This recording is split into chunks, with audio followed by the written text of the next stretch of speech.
Good evening, friends and foes. Pull up a chair, pop a cold one. It's time to get a tad belligerent. Let's get silly. Alright guys, on today's episode, the boys talk about superpowers and other nonsense. Then we dive into our world famous belligerent beverages, which is a glorious and record-breaking one. Then we end the show talking about our Orioles predictions for the upcoming spring season. Hope you guys like it. Here we go! Yay! What's up, everybody? Welcome to episode 103 of A Tad Belligerent. This is your boy, T.Wade. Benjamin Augustus. And DannyMatt. That's right, the boys are back in better than ever. Actually, it's funny. We're kind of talking about things that we're doing over the weekend. But one thing that did kind of come up in my class this past week was we're talking about what kind of power you would like to have. Me and the kids kind of discussed this. So Dan, yeah, superpower. So Dan, what would be kind of a superpower that you would like to have? It doesn't have to be like your number one, but just maybe like something that would be very convenient in your life. First thing that comes to mind always is from that movie Jumper, where you essentially just look at the picture and you can teleport anywhere. Nice. Just because it's like the one, I like the actual power I would love to have. That's the one? Yeah. I don't have time Seeing control. anything and then being able to jump to it. I'd rather just have time control. If I can control time, No, because you know I why? can just go back. You're greedy. Damn right. Damn right, I'm greedy. You know why? And you know what? I mean, you can have time if you want, but you're greedy. So you're going to go to the end of time or to the beginning of time, and you're going to evaporate into time itself. No, I'm just gonna like go back No, like, you're for a not. week and like bet on something and win a lot of money. Time. And then when you do that, you're going to... I'm not gonna go to the end of time. I don't care about the end of time. I don't care about that. Okay, you're going to live for Or like I'll fast eternity. forward to like You're the going to future live Marvel movie for or something. eternity, and then you're going to...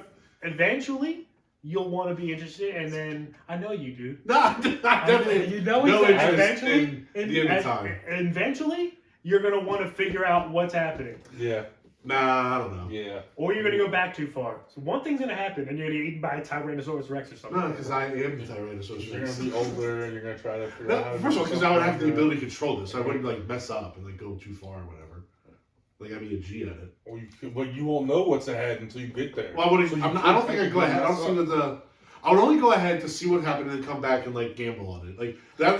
That's where you're gonna fuck yourself up. That's the you only better thing. go back in time and just putting money stocks away for yourself. Or go back in And time then- and like and then invest in come an back. Apple or something. Yes, that's how. One you or the do other. it. Yeah.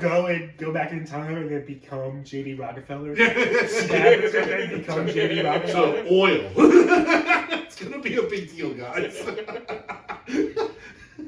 And then when we're done with that, we're gonna talk about steel next. Go back in time and freaking take all of Elon Musk's ideas. All right, guys, flamethrowers. See, that's what I'm saying. That's what I would do. I don't have an interest in like the end of the world or anything like that. Like, I'll like watch it on TV, but not like living it. You watch it from your super station. Control of all your Yeah. satellites, giving you. I'll be like, Kenny, but actually, win the battle. Idiot.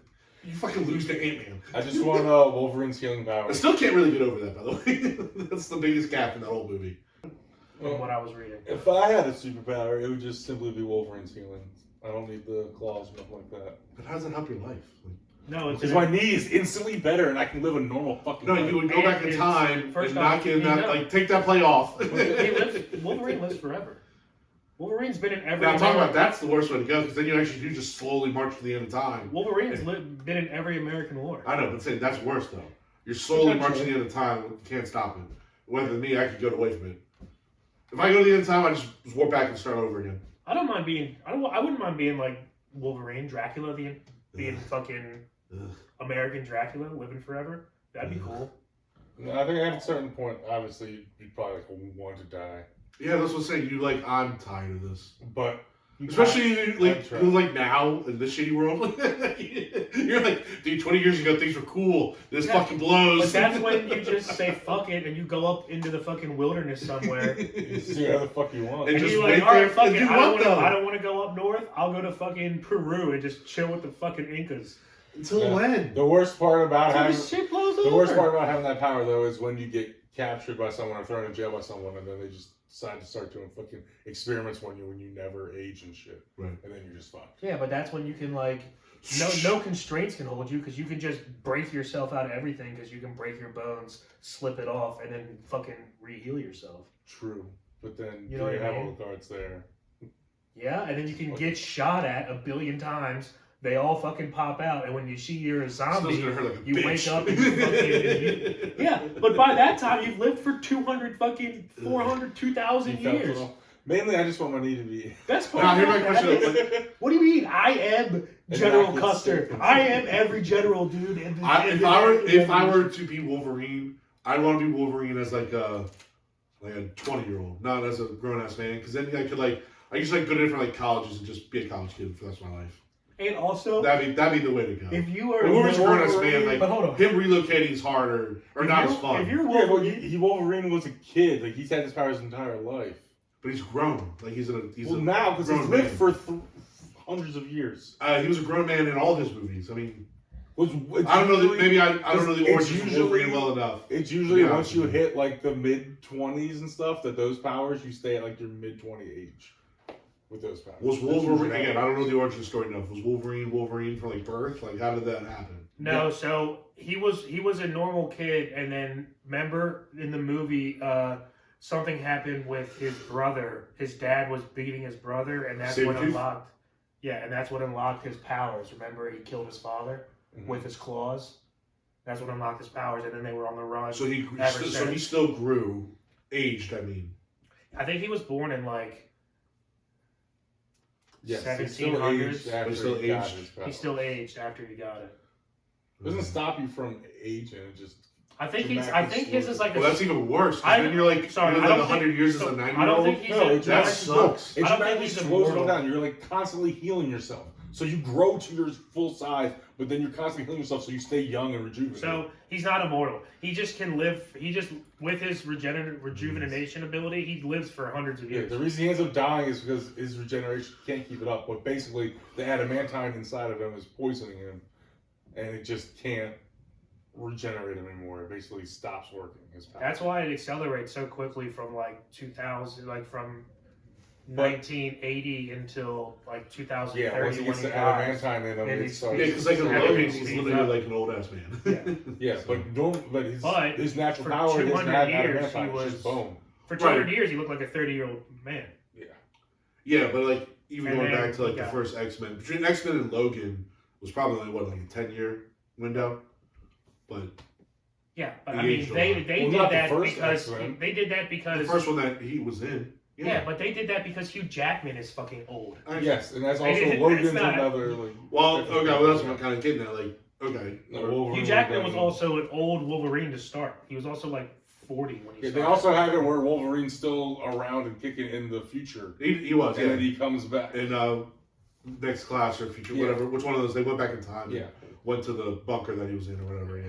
And then Old Man He's Logan around in for a long time. 2070 is. But wasn't that? I haven't seen these movies in a long time. Yeah, Did they CGI him or anyway to make him look younger? They had to have.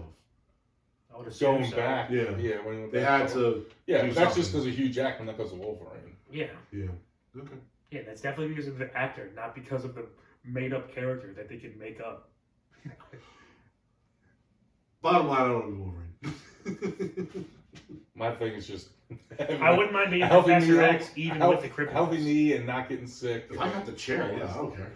What the fuck do I care if I can't walk? You just But make also, yourself you can float. make yourself Yeah, exactly. That's what I'm saying. telepath, telekinesis. Yeah, That's yeah. fucking awesome. You wouldn't even know because I would just telekinetically make myself walk everywhere. You wouldn't even know. That's- You put the little like space on the floor between so you're hovering, and your brain makes you move. Well, actually that's true. Why is he fucking paralyzed? Lazy fuck. Yo, I would be. Make his brains make his spine work.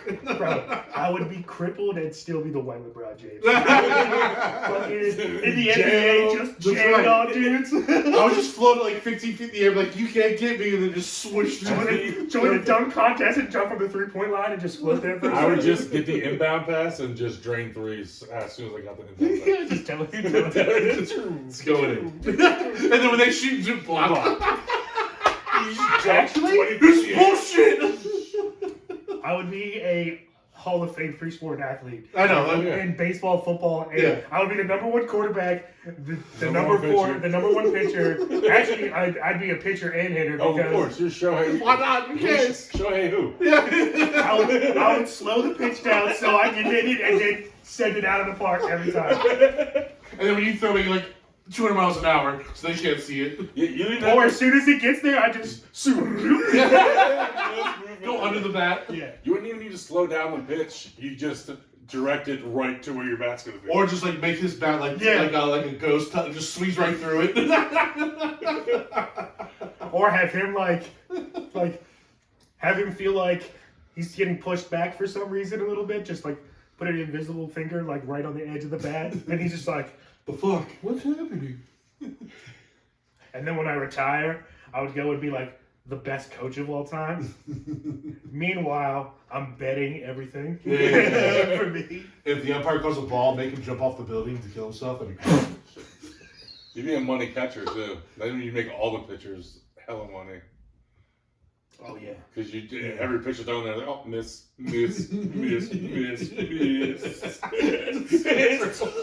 When they finally get one, I'm like angels in the outfield helping I them don't out. know. They crush it. You go, nope. Zoop, bring it right back in your glove catch. You're out. You just lift your right fielder up 30 feet. He catches you, you drop him because you gotta forget. Slam on the ground. Oh shit, my bad. In football, I'm throwing a touchdown pass, and I overthrow the guy, and then I just like hold the ball right there, and then the guy finally catches up to it and just grabs it out of midair. All right, cool, I got it, guys. Nice. You make the DB go like halfway in the ground. You can't. Make every tackle before it actually happens. Ghost tackle him and then just lay it on him. Or I'd just be the running back and I'd stiff arm everyone, except they'd be repelled from my stiff arm from like 30 feet away. Like a force. Yeah, just force pushing them. Oh god. Oh, would not be actually, fair. I'm sorry. Would not be fair. I'd be the number one golfer in the world, and I would make $1 yeah. billion. Yeah. Correct. Yeah. All the endorsements. Because And then I don't have in to- those sports you're gonna have a cap. Yeah. In golf, you're a private contractor. There's Correct. no cap. And I'm You selling, hole in and I'm one. selling my every soul hole. away Just for. shooting 18s. Yes. I'm selling my soul for like 1.3 billion to live too. Be Yeah. like, all right, live, bet. Sign, homie. Then you kill all the live guys because they're bad people. No, 100%. And then I Just take all shooting the money. 18s every round. I'd probably be. Everyone stop Your playing. buddy comes up to you, hey, can I get second place, man? Yeah, you shoot a 33. I'd make all my Shit, friends what do you shoot, make all, and I'd make all of you guys professional golfers too. Yeah! We just travel You the just world. could only play on the tours or when you joined. If you No, were we in just play every single game that I play. yeah, Every but if single you were round in I the play. tournament, it's like all of us aren't in the tournament. It's just like, really wait, weird. why is We still get a lot of endorsements for coming in second. I'm just saying. why is everyone tying for second? You're on 18. You're all from Elkridge? What the fuck? Damn, hold two. He's just on 18. Help your brother out. Oh no! By that time, I would have like a fucking. I would have created a robotic double for me, and I'd be and I would be in the building, and I would be Cerebro, connected to everyone, and then making you guys all legit from my freaking puppet station. Yeah, except then you'd give one of us a tampon and you'd be canceled. Nice. That's good. We're gonna bring it back because we were gonna go all the way. No, that's fine. All right, so before, like Dan said, before we go off the rails, we're gonna head now into our world famous belligerent beverages. Okay. All right. Well, belligerent beverages. Hey, Bob the Builder. And the builder, can he build it? No, he can't. That's good. From a mile away. All right, you got the drinks? Oh, we're doing blood beverages? I already set this up. Already said now we're gonna head to a world famous belligerent beverages. I can't wait to just leave this in. I know. It's hilarious. So anyway, we got kind of a hodgepodge collection today. It's kind of a back of the fridge episode. It is technically Ben's week, but we're just gonna kind of do the. So I guess my question is, do we do Ben next week or just skip to you? It doesn't matter. Don't know. We got a Basically full two fridge. We're just. going through them. You two can figure it out since it's impacting you two. I don't really know how many we have left that we haven't tried yet, though. I still have 2 or 3 in there, For real? at least. Yeah. Oh, we'll disregard. Plus Well, then- a set of Kevies. I don't think we have a set of Kevies anymore. Well, at least one from Kevies. Are we about to do some of Kevin's? This is the Kenny Cookies is the one left over from Kevin's. There's another one. Oh, We should probably take an inventory after the episode. yeah, we can do an inventory afterwards. Ben, you don't have to do that right now. So, alright, so yes, we got kind of a back in the fridge episode. It is technically Ben's week, so we'll just kind of go in the fridge. It's What? freaking loud as It was shit. very loud. There's a lot in I there. had headphones on, I couldn't hear it. That's true. The first one is actually, or not the first one, maybe this. Is this the one I got last week? Yeah, Beer Okay. Farm. Yeah, so this is from Beer Farm. It's one of the tall and handsome. Tall, dark, and handsome. Tall, dark, and handsome. German Schwarzbier. German Yeah. Schwarzbier. So, again, we love Beer Farm, one of our top breweries that we enjoy going to and trying. So. You could say top farms. Top farms. Top farms. Top farms. Definitely a top farm. That's hilarious. Did I forget to bring the glasses up last time? Oh, yeah, you forgot to bring yours up. And I think somebody else's too, because I got 2 over here. You have 2? I have 1, 2. Oh, you forgot to bring them up 2 weeks in a row then. You're a shit person. No, Oh, wait, I brought one down for you. Yeah, I think this one's clean. I Yeah. can tell. So this one you brought down. This one was dirty and definitely didn't get brought up. Oh, yeah. So That was we'll just for do you that. last week. I brought that I one. got a lot of trash behind here that I'm just hiding behind my great wall of helmets, but I gotta clean up. You know, what's with the candle? What's this for? Just the light and smell. Oh, it was just ambiance. Okay. Ambiance. I wouldn't mind having a little candle lit one every one now Is and that a then. Macintosh Apple candle? Can I finish this off? Yes, one line? sir. Ooh. Yeah, you finished off. That's Ooh, all that's fucking good as nice. shit. We have a lighter still down here? Perhaps. Anyway, so one of the reasons why I also I chose this, not only because it has a cool name and a cool can, but I like German beers a lot. I think we've had a lot of successful German beers in the past, so I figured German beer from Beer Farm should be pretty good. So again, this comes from the wine and culture right by There's me. all over the screen. High quality place, we highly recommend. What's Ben doing? I don't even know. I don't know either. Looking for a lighter. Oh, okay. For the candle. Well, I'll bring some matches next time or I something. mean, I have Then we'll a just- lighter upstairs Okay. that I could just leave here. Well, fair enough. Okay. All right. Also, Go ahead. as a I guess you could just leave as it a stoner, we I was gonna avoid making that joking comment. Tad, but we should Between the two of you, wanna somebody get- should I have. want to get Tad belligerent and lighter. Ben, you and Ben said I was talking about. Alright. Ooh. I like this a lot. This is way better than what I was expecting. Has a nice little smell to it. A lot of flavor. A lot of flavor. Get that can. Yes, sir. We have 6.5% ABV, so pretty solid alcohol content. It has a very sudden finish. Mm-hmm. You know what I mean? Like, it doesn't linger. It's like, bam, you're done with this. Go take another sip, which I kind of like. It's not heavy at all. This is delicious though. This is very tasty. What's the percentage again? 6.5. 6.5, yeah, so solid. I like this a lot. Again, German beers are. How do you say this again? I'm gonna screw it up. Schwarzbier. Schwarzbier. This is one of my favorite German style beers we've had. We've had some good ones. The one week you went heavy German, Dan. It was like earlier on, and that was a good week, if I recall. Yeah, it was okay. This is one of the Besides the better old German beers we've had. man drink. That Oh, was the week nah, of that the was old man Prague, wasn't it? dude. Oh yeah, it was probably. That was And this was Prague. like That was 1800s. Like, Yeah. Jesus Christ! Yeah. Keep it there. That was bad. Yeah, keep that beer there. Yeah. Now, would Jo make this better? Yes. That's always a universal question now with any beer. Was Jo make this There's better? always just one answer to that. And the answer is yes. Like a cow canine texted me yesterday and she was like, "Oh my god, you guys love Jameson Orange," and I was like, "Yeah, it's delicious." What It's can I say? like one of the greatest inventions ever. no free shout outs, but For real. it's delicious. Yeah. but for realsies, it's so good. All right, this is really good. Again, I expect this to be good just because Beer Farm is high quality. Most German style beers are pretty damn good. They're good at this. Das Boot is a real thing. Also, like what you said about Beer Farm, like with how good I think they are, like I'm expecting like every beer that they have to be delicious. Yeah. Now, you know what I mean? I don't expect them to have anything less than a 7 ever. So if they ever made anything less than a 7, I would definitely write them a letter. It's clean. It's Wait crisp. a minute. Would you really take the time to write them a letter? Fuck no. Okay. Easily a text. I had to confirm that. A strongly worded email. I might complain to one of the bartenders next time.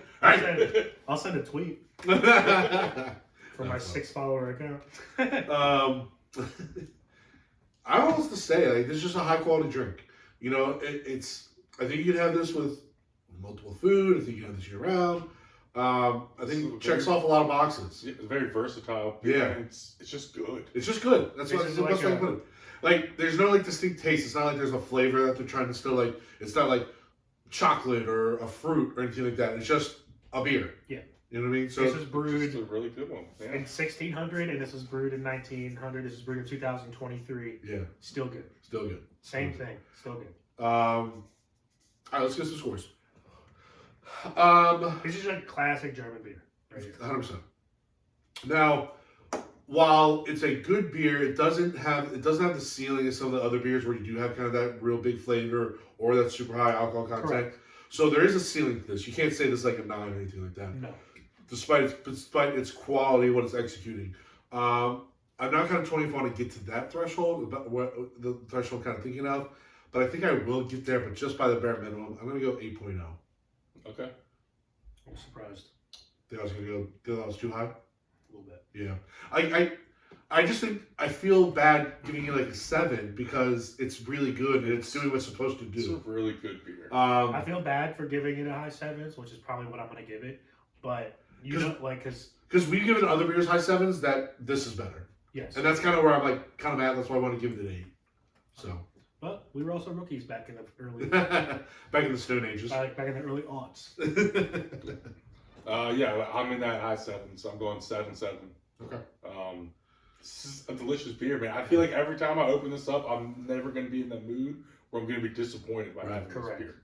And like you said, you can drink it while eating something. You can drink it by itself. Definitely a multiple. 6.5% is real solid. And just went down smooth. I really like this. Yeah, agreed. I'm going 7-9. It's really only a flavor aspect to me. If this was like over and abundance with flavor, it'd be up there in the 8s. But again, this is like a Hall of Famer that's like never going to win MVP, never going to lead the league in anything, never going to lead the league in home runs. But he's still a Hall of Famer. Got just the longevity. The longevity is the main aspect of it. Like if he flaked out 5 years. So is this the Fred McGriff of beers? That's a good one.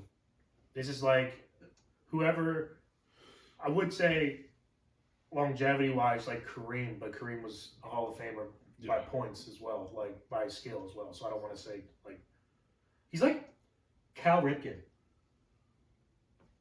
Cal Ripken was an MVP. You know what I mean? Also, right. would you have given this an 8? You're right.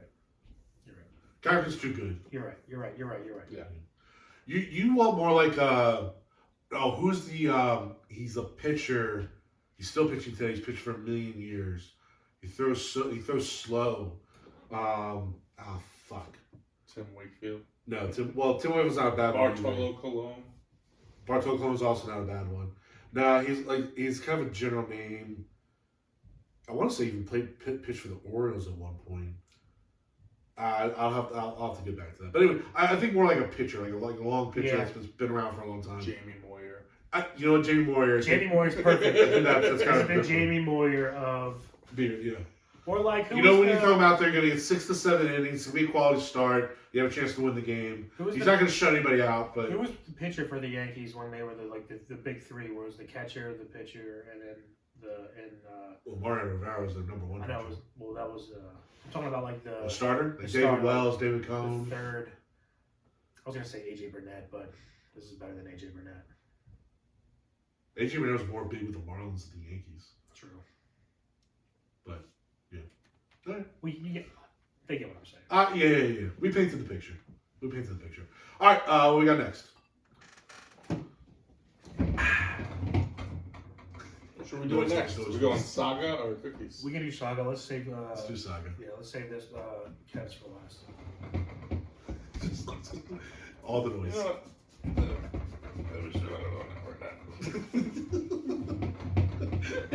what? I rattle it. I'm really excited for Kevin's because Kevin's always right. All right, so we're going back to Saga Brewing Company. One of our other favorites. So Brookville and Saga pretty much are top two. If you guys get sick of them, fuck you because we don't. I think Dewey Beach is actually kind of breaking them up some way or another. Talk about just Maryland, but Okay, I agree with you. fair enough. Just Maryland. I agree with you that they're all top fives. Yeah. We just need to figure out our other two are the top five. So we have options. Yeah. But this is from their new Nordic Saga, or this is from a new beer in their Nordic Saga. Mm-hmm. Roots of Yggdrasil. Yep. So the tree of life, as you can see. Cool Cool as fuck. Yep. But this is a peanut butter chocolate milk stout. Brewed with milk, sugar, cocoa nibs, and peanut butter. So I'll give you some cocoa butter. this is gonna taste creamy AF, dude. Which is so the opposite of what we just had. Correct. And the percentage on this? I think it's pretty high. Uncertain. It's got to be pretty high. 6.6, so not that okay. high. Wow. I'm actually more excited for the flavor of this now. I think you can kill that.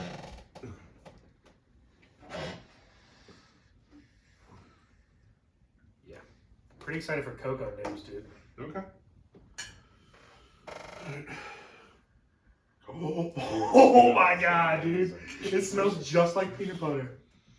Ooh, like hardcore peanut butter.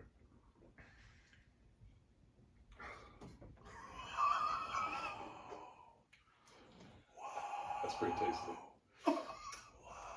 Oh my god. Okay. Wow, I want like a peanut butter jelly sandwich right now. You know what I mean? That Like, is tasty. like this is so good. Good news and bad news, guys. Bad news is that we're gonna finish this in 2 gulps. Yeah. Good news is I got 3 more cans in the fridge. I gotta send Bad this. news is I don't have any Reese cups in my freezer right now. This smells just like Reese's. Now I want. Oh my god. My assistant principal who listens loves stouts, and I just texted this to her and be like, "There you go." Yeah, She listens pretty hardcore. yeah. Oh, This is shout all- out this is Assistant all Prince. nice. She has not said anything about Butterbean off yet. Well, shout out. You'll enjoy this one. Tomato, you know. Tomato potato. Okay, so send that to her. Okay. This is bangers. This might be the best peanut butter version of a drink we've had. We've had a lot of attempts at it. We know like with different. This is by far the best. This smells so much like peanut butter. Like it feels like we're drinking peanut butter, but not like in a gross way. Yes. You know what I mean? I think the key here is the chocolate milk. It kind of lightens it up a little bit because you don't want to have that heavy peanut butter while you're having alcohol.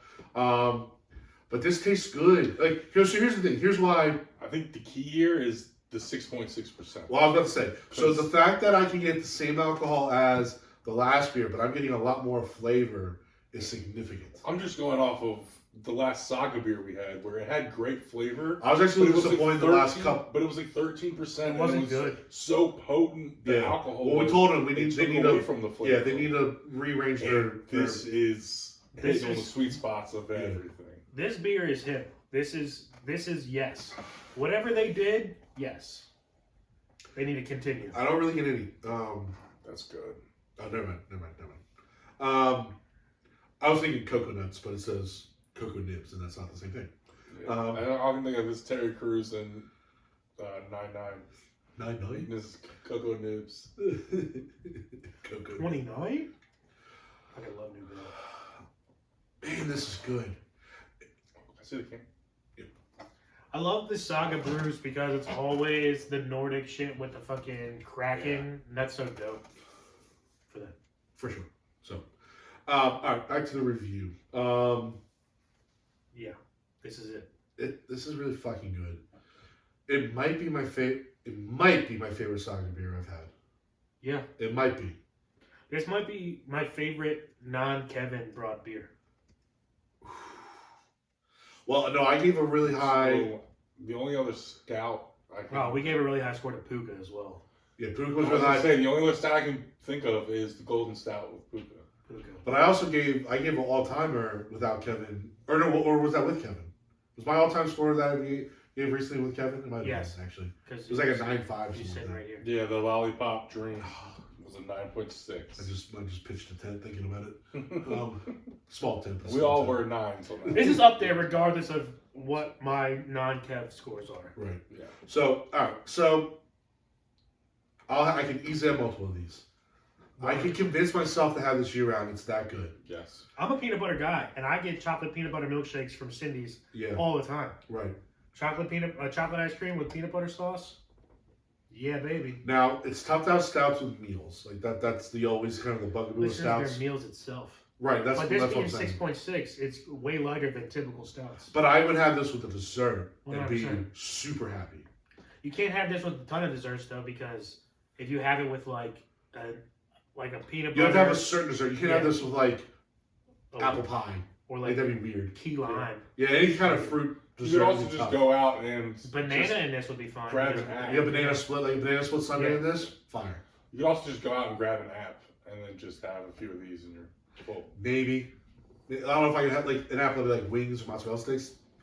It's kind of weird, I I think. don't know if I would drink them together, but That's just what I'm be- kinda getting at. Yeah, just be full. Yeah. That's the only flaw with this is that, And not just this, but just any stout in general, really, in my mind. well, especially this though, because of the peanut butter flavor, the strong peanut butter flavor. Uh-huh. That's like a weird thing to also include eating a meal. If I just had like, You know what I mean? three vanilla ice cream scoops in this, money. Oh, 100%. Remember, no sprinklers. They're just Roblox. Just roadblocks. Roadblocks. Yeah. Sprinkles are roadblocks. Done. And same That's like as episode 2. Yeah, it's really long. And So same as it's evil. about time It's we brought same it as back evil. up and That's been a minute. retold the fans. So basically, Sprinkles, they suck. They have They- no flavor. No. They take away from they just get ice away. cream or anything that Yeah. they're on. They're just Roblox. they just get Like when away. you chew them, you're just crunching down. They're in the way of the ice cream. It's chalky nothingness crap. Yeah. Fuck sprinkles. Fuck Sprinkles. Before I figured out how to edit pictures and shit, that Sandus Evil picture is one of my favorites because of the Darth Vader. Yeah. Sandus Evil That's thing. so good. I was like, that's so cool. So guys, you're gonna have to go back to one again, deep in the archives to find those episodes. Those are funny. Now we weren't as good as we are now, but the content is still pretty funny. And to be fair, every episode before the Fuck Dragon episode, we were listening to ourselves. There were 6 people in here. Yeah. That's still one of the greatest things ever. I told you guys. You can were like, see no, 3, man, but this there's is how always every- 6. There This were is how the 6. pretzels do it. That's what I thought I'm it like, was. this is so hard. This can't be how they do it. Yeah, guys. Bane came in and was just like, wait, how did you guys even get started?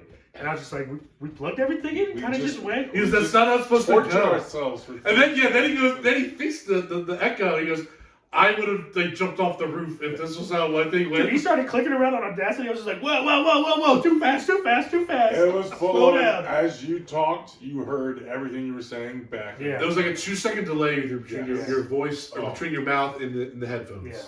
And we I just was- thought that's how it was. Don't say we. We were all in I this was- together. I know. I was All adamant 3 of that us this was unified wrong. This and was- solidified. Because no one pays attention to you when it's 2021 and you're calculating shit on pen and paper, dude. That's fucking right. The calculator. I like pen and paper. Oh, and I forgot you had ads My on your calculator. calculator. That's right, you had ads on Yo. your Calculator. No longer Bro. has ads. I got rid of that calculator. Yo, we were talking about how it would take 3 seconds to add something, and he was like, I can't, I have an ad. You're like, what? What? Just there's a free app on all the I phones. forgot. I accidentally downloaded another calculator at some point. That's getting ads on like, And I- hey, download Candy Crush. You gotta wait a minute to add 28 to 24. He was like, I hold on, got it's gonna bonus take some points to time. download the What? calculator. Oh Okay? my fucking god, it's so And I funny. forgot about the original one. I forgot about the calculator. I went through that That's for one of 2 my years. favorite moments of We had all a time. guest on too. Was that like? It might I think have it been was like. Bean's first time. It might have been Bean on. Yeah, we're calculating our Trust Bro score, and it's like you like a while. And we're like, bro, what are you doing?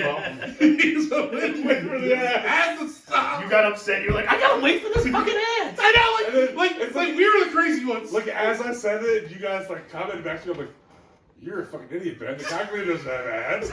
And you just clicked that for the last year, I've been using the calculator with ads instead of the normal calculator with my phone. It was the worst calculator. I now have it on the second page of my phone. I use it all the time. It's a normal calculator, no ads. So funny. I think it's funny, it's on the second gosh. page. It's like, Oh, God. you load the phone and it comes right there on the front. All So right. did you delete the original one? No, but I think I like hid it in like phone stuff in like another folder, so I just forgot about it. Phone stuff. Okay. All right. Well, Let's do scores. I feel bad for this one because this one's also a peanut. Oh, did we not do scores? Yeah, yet? No, so let's review this delicious Tangent. beer. Yeah, it's really good. Oh, I'm gonna go there because it's there and it's so good. 100% you're I'm going gonna go there. 9 flat. I'm already That's a there, little low. 9.1. I Okay. think that's a little low too.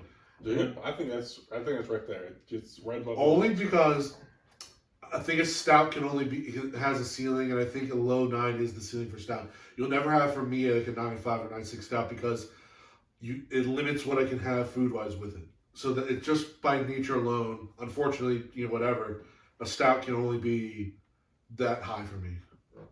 So I'm going the highest of the low 9s at 9.3. Okay, there you go. Okay, just before you get to the mid downs. Yeah. Mm-hmm. We are all in agreement that the mid 9s are 4 to 7. Naturally. Yes. High 9s 8 to 10 or 8 to 10 flat. Yes. And We're not then animals. low 9. Okay, that's what I'm making sure. I'm making sure because my stepbrother or Well, someone. I'd say 4 or 5. One of my family 4, 5, members- 6 are the middle. Yes. Okay. Yeah. 4, I 5, agree 6. with you on that. 4, 5, 6 in the middle. 7, 8, 9. 1, 2, 3. Yes. Pew pew. I got it. I think I should put it down. No, pew pew. All right, Kev. The bar is set high. No, the problem that we're gonna have is this one's also peanut butter. Well, then we're gonna compare the fuck out of them. But it's a peanut butter blossom cookie. This is peanut butter blossom cookie stout, and this is 9% alcohol. Mm. So this tastes Now- just as good. But what kind of beer is it? Stout, cookie stout. It's a stout. Yeah, Okay. it's the same thing. So It's again, pretty much the same for thing. me, there is a ceiling with stouts. Also, We'll see this if is we going to can break be through that peanut ceiling. butter cookie. So not just peanut butter chocolate. This is peanut butter chocolate chip cookie. People sleep on peanut butter cookies, but they're pretty damn good. Right, but they also have. There's another distinct flavor that's cookie Yeah. that you have to include. Like Arby's has the Reese's cookie, and it's fucking delicious. I love Arby's. I do too. And actually, I think it's the best drive-thru. It's a little expensive though. Like It's you get just- 2 roast beef sandwiches and like a soda is like $14. But they also curly fries, goated. I don't really like the curly fries. That's crazy to me. All fast food restaurants are extremely expensive now. McDonald's is still pretty cheap relative to the other ones. Relative to the other ones, It's the cheapest actually. it's I think. still super fucking. It's getting more expensive. I agree with you, but it's still It's really not though because you can get a You have to use the app. the app is so fucking the money. app is Dude, it saves you so much money. It really plus does. The points you get for the free stuff and everything. But even still, You though, have to they're use the doing app at the Route 1 one. They're doing. I got a 10-piece nugget large meal and 2 McDoubles, and it was like $12.50. That's what I'm saying. Like yeah, that makes That's sense. cheap as fuck. Like you can't Because get the 2 meal, sandwiches and large drinks at meal, Burger King or anywhere else for $12. because a large meal has always been like $8 to $10, Right. regardless of what you get. Burger like Big Mac, double quarter pounder. Hasn't Yeah. always been. Well, from what I remember, since I've been paying, Yeah, for only a it, little bit more. there's not that much in there. It's fine. Mine now. Go ahead. No worries. Man. He's siphoning from you, dude. I know. He's siphoning from you. It's all good. I think we're gonna be okay. Yeah, we can. Oh yeah, we're way good. Sorry, Ben. I apologize, man. It's funny as you're pouring it, it kind of looks more chocolatey than the last one. Even though it's not chocolatey at all. Oh my God, smell it though. These are back to back like the best smelling Fuck. beers we've ever had. It smells like a legit cookie. But it smells like a peanut butter chocolate chip cookie. Yeah. Peanut butter blossom. I don't What's, get what's that. the blossom? What does that even mean? I don't get that. Just this type of cookie. The blossom cookie. Fuck. In fact, this is 9%. This is better. Shut the fucking front door. Okay, this is way better. Shout out Kev. way better. Yes, the What do you aftertaste. Yeah, the aftertaste. I was gonna say, you already know he's fucking with us. It's way better. The mouthfeel. There's just like this creamy cookie aftertaste. It's the peanut butter, That's so but then good. it's the same peanut butter, but then the cookie. Yes, Yeah. it's the same peanut butter, but there's actual. I will say it's like a 0.1 less peanut butter. But It is. then the cookie comes But in. Yeah. the cookie comes in hard and says, Yes. "Let me suck your dick." It's a little Yeah, less yes, peanut please. butter, but it adds cookie in 3%. I think it's And- actually almost a little less peanut butter. And, in a good Dan way. brought this up, and he's right. 9% Correct. That's the blossom. Well, I brought it up because it's right there on the cake. It's not like I. I know, but still, Correct though.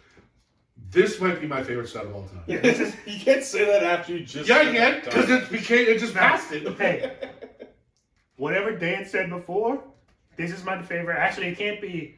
This might be my favorite Kevy Kev beer of all time, just because. No, it's not mine. Whoa, easy there, buddy. Well, I'm a peanut butter guy. You're a peanut butter guy. So the peanut butter blossoms are the ones that pop Oh. up with the Hershey Kiss. It's Well, right on the can, Yeah, right? it's right on the can. So those Let me are get the can back, Ty. Basically, the kiss is the blossoming flower inside. There you go. Yeah. I like what you did there. Oh my god, I've been attacked by my own sword.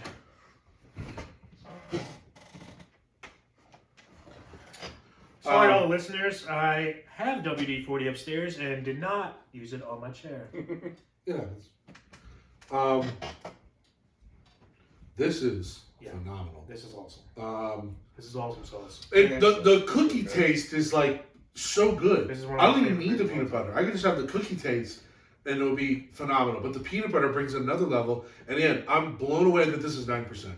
We've had 9% beers where it kind of smacks you in the face. You don't get smacked in the face at all by This this. almost make the last beer. I wouldn't have guessed that this was 9. Yeah, if you would have had this, you would have guessed like 5. At least I would have guessed like 5. You know, it's something super light. But 9%. This is Fuck, amazing. what, this is what a Kushwa. Kushwa, yeah, yeah, okay. We gotta This go was back. pretty We good. gotta go. Kushwa's pretty good. They're in Maryland. Where? They were born in Maryland. It says they're on can, born in Maryland. Kushwa? Kushwa. Bourgeois. Cushw. Kushwa. Kushwa. Kushwa. Krishalsa, Williamsport, Maryland. Kushwa. Krishalsa. Oh, Williamsport, that's far away. Yeah. But I actually looked up still Kushwa not too long Maryland. ago, and it was like an hour or so away. Kenny cookies. Hour 15 from Elkridge. It's gonna have to be a thing. We're gonna have to plan it out. I think. Big time plan out. Alright, I'm down to go. Me too. But I'll say this: RAR is Alright. probably a little further. Alright. RAR is also up there as far as our top Maryland Facts. points. Facts. I think you could probably round out the top 4 Maryland ones with RAR, And Kushwa. Saga, Beer Farm. and Beer Farm, and Kushwa. Kushwa. Is that our top 4? Or Mount Rushmore? Potentially. So as of right now, I mean, Our from rough just draft, off the our top of my heads. head, Right. that's the one. A soft list, as they say. A soft list for sure.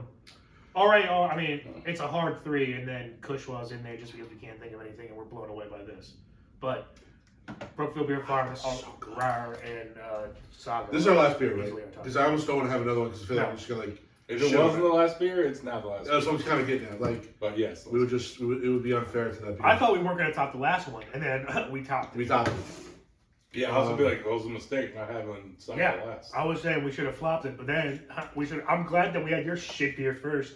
That's the funny thing. I really enjoyed No, it. that was a good I beer. love It was that so much beer. more than I thought I was going Yeah, to. yeah. I really enjoyed I really it. Our enjoyed average that score was too. like a 7.8, 7.9. Yeah. And we just, it got pummeled. It got dog walked. Yeah. Oh my goodness. It was too small. It shouldn't have come.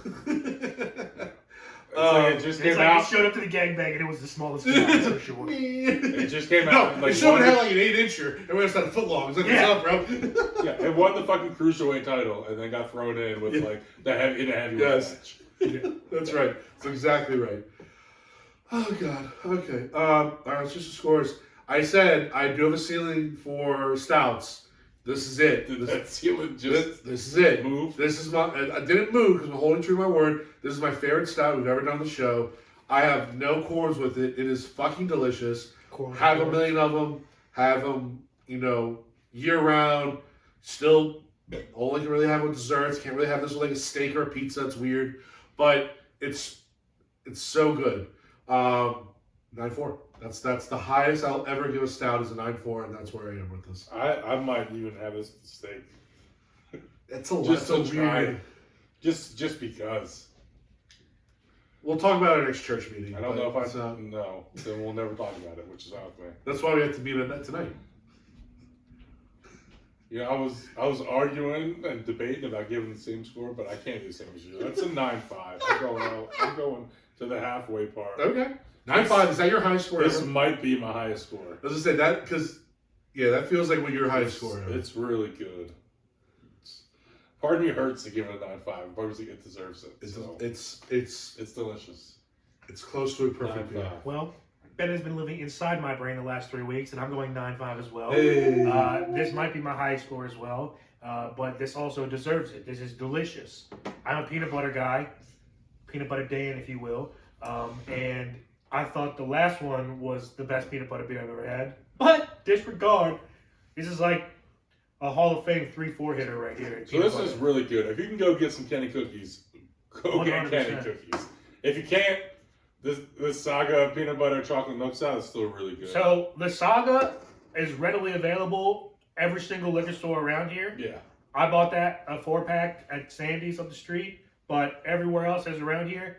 Cushwa, in Maryland, uncertain if that's around here, but since they're in Maryland, talk to your local liquor store. I'm sure they can order some and get you in Yes. a batch. But A batch of cookies, of Kenny's cookies. thought you said badge. No, a batch. A badge of cookies. Come Like, on. I mean, I'm down, but It's a whole other thing, guys. takes eating out to a whole new level. Hey kids, Tip your waiters at the door. try the veal. Ew. Be here all week. Try the veal. What they say. I'll be here all week. Oh man, that was a boy. I'll say this: our belligerent beverages the last like month or so have been fire. Yeah. I will say, boys, this round of belligerent beverages, we really knocked it out of the park. And speaking of knocking it out of the park, we're going to transition to our next segment. It doesn't really have a name because it's just a sports thing that we're going to do. We talked about this last week in previous episodes. We're going to do our kind of our Orioles preview. So anybody that has listened to our show knows we are all not only ginormous people, but ginormous Oriole fans. We're actually bigger fans than we are people. Which is saying something. You know, we have been, we love our Orioles. we love our Orioles. We you know, baseball is just it's a soft spot in our heart. Soft spot in our heart. Damn. It's my first love. Yeah. No. We talked about all the shenanigans we've done at Camden Yards, whether it's the pre-games at elementary school, Lesmatron shoes, just all the student nights. The last game the three of us went to where that annoying girl was next to us. I wanted to throw her off the roof. Annoying guy. Remember her? She did not pass the vibe check. No, I wanted to chuck her. I didn't like anyone in that entire crew. Like, I thought the one guy was going to be like our boy, but he was like kind of excited. He ended up being annoying. Yeah, it kind of was like not cool Dude at all. yelled for 2 minutes and then was dead quiet the entire time. Right, the rest of the time. And I was ready to yell with I him. forget the We were yelling the entire phrase he time. used, but I hate it now. Yeah, no, it was bad. It reminded me of when me, Ben, and the Jet went on vacation together this past fall, and some passerby was just like, "Go Vens" to me with a Ravens hat, and I almost punched him in the fat. I almost punched him in the face. No, punch him in the fat would be way funnier. Yeah. But I'm just He had saying, a fat like, face. I was just like, I turned to Yeah. Jordan and Ben. I was like, "What the fuck did he just say?" And Ben was like, "Go I think Vens." he said go Vens. I was like, "What the fuck does that mean?" Is that like people out of Baltimore, Like, go outside Ravens. No, I'm saying, is that what people outside of Baltimore call the Ravens? I guess so. The If that's the thing. But once I they do found not out, approve. Oh, where were you guys again? at the We're in airport. Tampa Airport. Yeah. So again, maybe just this is what. And he was just like, go Vens. And Dan's like, what? And when I told him, Dan's like, I'm going to go back there and punch him in the face. Dan was like looking He got so Dan was looking to go back and fight this guy. Dude, I was so disrespected I by have that. never Like, heard it. No wonder before or people since. think of us as fans as fucking lame. I've never heard that. If outside of Baltimore, people are just calling Ravens the Go Vens. Vens. Go Vens. The worst part is I've said Ew. like 5 times since then. So have I. Jokingly, I've But been always like... jokingly. But it reminded me almost of that. That was like the type of vibe that he gave off.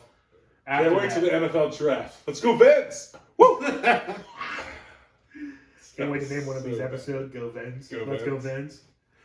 That was the vibe that he gave off at apparently he started being stupid. using the Vans logo, there is a Vans Ravens thing. Ew. It's called, it's I like Vans. Like I'm on Reddit and you get like a Vans T-shirt, but instead of saying Vans, it says Vens.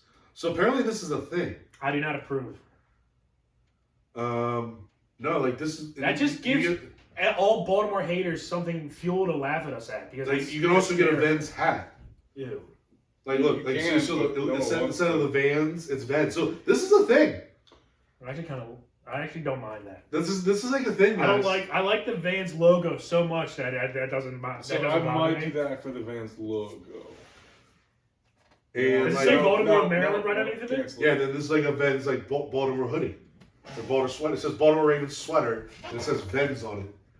I hate us, dude. Like that's a thing. No, again, I don't like it. I'm just saying, this is a thing. Ew, and it says Vans since 1996. Yep, established 1986. Damn it, that's so cool and so stupid at the same time. I hate it. It's so cool that Ravens fans would definitely do it, and I can't wait to do it. I guess my thing is, it has to be outside of Maryland thing. It's totally on the outside of Maryland. I've never seen that. Because they'll say you guys would have heard it from whether on the radio or something. Throw it on the ground if you buy one. I can't wear hats anymore right now. Good, because I will destroy your hat. I would destroy your hat. So I get mad at anyone messing with someone else's hat. But it's also they make fun of pictures. us about the fucking camo pants too. No one makes. I don't care if anyone makes fun of me about my camo pants. Camo pants are the shit. I'm talking about the outsiders make fun of us. Camo pants are the shit. Stavros makes fun of us. I've always, since I was a kid, I wanted a pair of camo pants. So when I grew up and finally got I'm wearing my camo so pants to the Stavros show because he makes fun of us for wearing camo pants. You should. All right, back to the Orioles. So, no, it's all good. No, so like I said, we've had so many. Back to the reels. The ills. The Ols. Stop it! Stop it! So again, like the Orioles have been such a critical part of our friendship growing up. Like I'll never forget. Like again, going to the elementary school where we would tailgate, we would roll up with like 5-6 cars. Like, I'm so pumped that we created that too. Right? Yeah. Like our friend though, we create us in this room created. Yeah, so it's student night. Well, I heard the first meeting and I thought you were banana crazy. Yes. Who'd you hear from again? I think I've asked you this before, but I found it out from one of my HCC friends who who. But we never saw him there, did we? He took me He took the first time I brought him because he was park right here, and then he never came after that. And I was just like, sucks for you because this is now I run this. This is now we planted a flag. We did. He's Tom Hanks and I'm Somalian. I am the captain now. That's what happened. We were there every Friday home game. For a couple of years, we were there. Yeah, because they had those $5 tickets, so it was super cheap. It was the bleacher. It was the bleacher. Who cared? Whatever. Best part about it was that we had to send a conglomerate for whoever lost beer pong, whoever lost the games we were playing. They had to send 3 or 4 guys with the fucking stack of student IDs to get the 23 tickets and whatever, and then walk back all the way back. Yeah, it's probably like what, a half-mile walk. Yeah, maybe a little more. Because we parked in essentially Ravens parking. Yeah, so it's called Sharp Leading Elementary. Sharp Leading Elementary. So shout out them. No, it was cool because then the guys that ran the parking lot worked in the school, and all the money went to the school. By the way, if you saw the school, you would never think this is elementary school, not like a Howard County school or anything like that. It was legitimately the school for the surrounding 4 buildings. It couldn't have had more than. That's how many. You could not fit more than 50 students in the building. No. It's but they had a playground. Now the playground's a little sketchy. There was needles and shit everywhere because you're literally downtown. Shut up, but the other cool thing was we were right next to that baseball field. Correct. I remember Tim, and I don't remember who else, but definitely Tim. There'd always be kids playing there. Tim played with them one time. Yeah. And it was throwing and hitting and stuff, and it was just a community. It was just awesome. That's a big community park. There's 3 or 4 fields, 4 basketball hoops. Yeah, the basketball hoops right there too. That shit's dope. No, they let us drink all we want, and we would drink all we could. It would be a lot. They set up trash cans. Yeah, they were just super chill, super cool. Like I said, it was about a half-mile walk to the stadium, so not too bad. and you kind of stumble back when you were done with the game, and life was good. And I feel better. I feel good about that because like we put them on. Like once we started piling all in, that place got fucking packed. Well, I remember telling year people about year. it. You know what I mean? I told people about it too. We all told people about it, Yeah. but like it got fucking packed, and people Yeah. started using if you weren't there early to tailgate, You missed the spot. you weren't getting parking. Correct. No, it was those were good times, and like even when as growing up, the Orioles weren't very good. Like they were really really good in the early to mid '90s when we were very young. Correct. Then they went on a very long hiatus of really struggling, but it Once didn't matter we hit, because like, grade school, they were bad. they were bad. Pretty much. 96, 97 was when we were kindergarten. That was the first good grade. teams. Yeah. Yeah. And then we went, like I said, a long time, but still going to Orioles games was still a blast.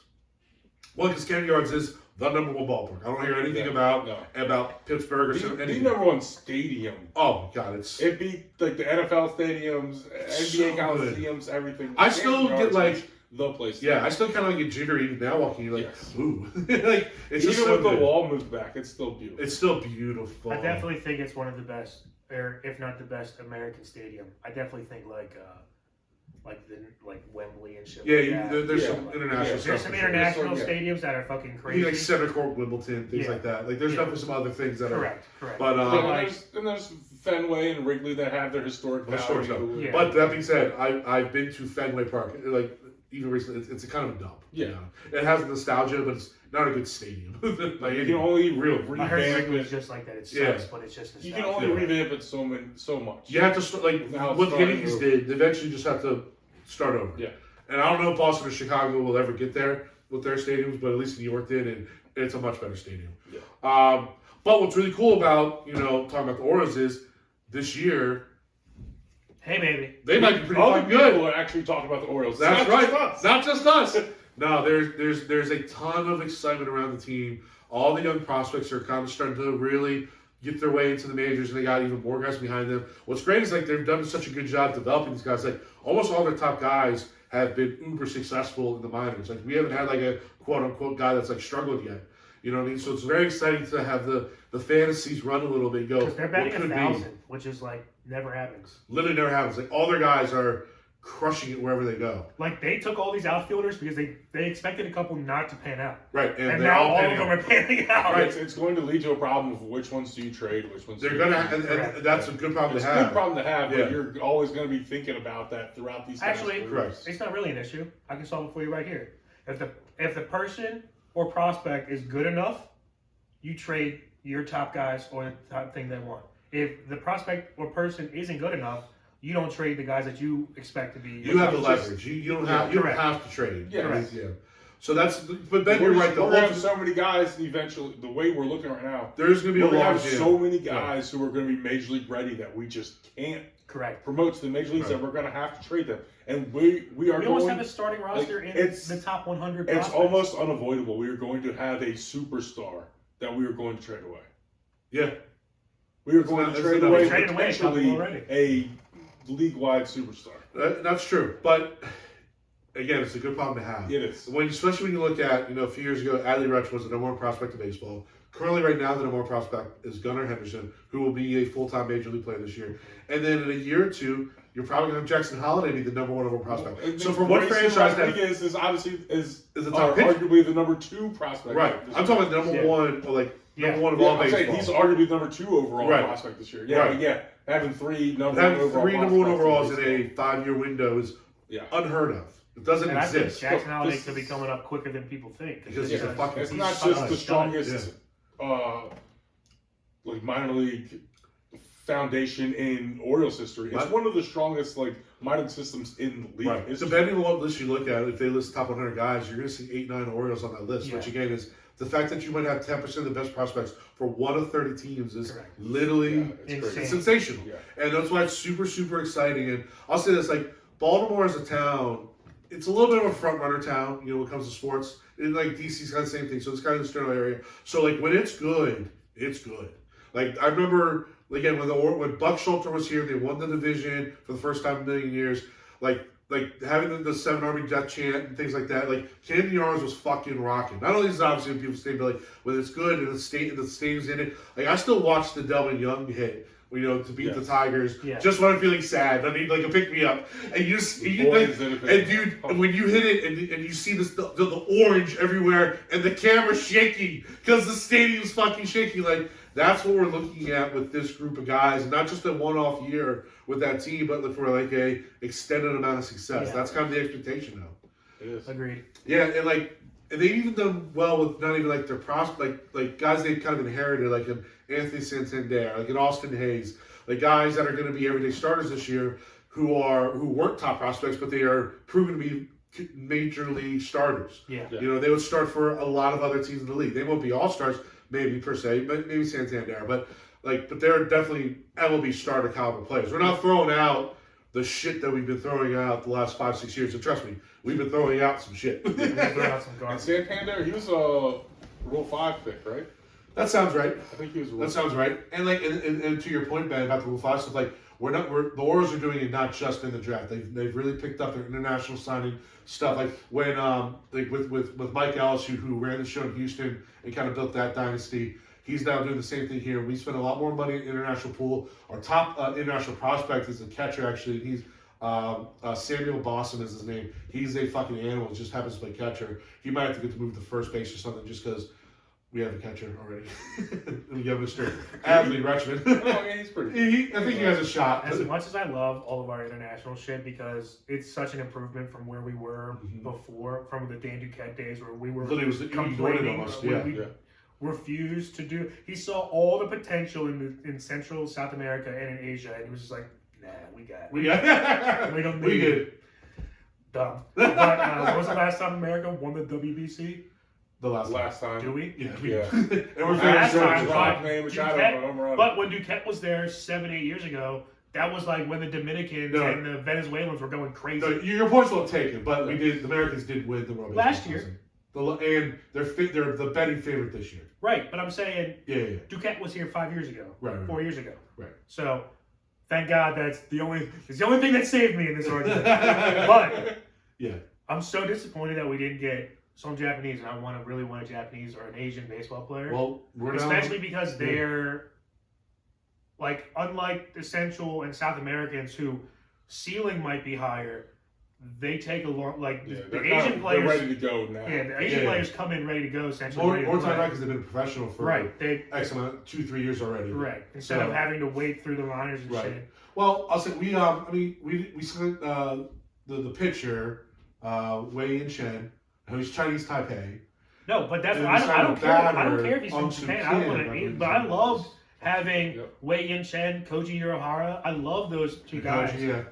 when they played for us. And Koji went on to have a fucking great career after. We he traded played his for for. us. Uncertain. Chris Davis. Yes. Chris dude, Davis. Yep. And that was now Coach did great for us, but trading for Chris Davis was also pretty great.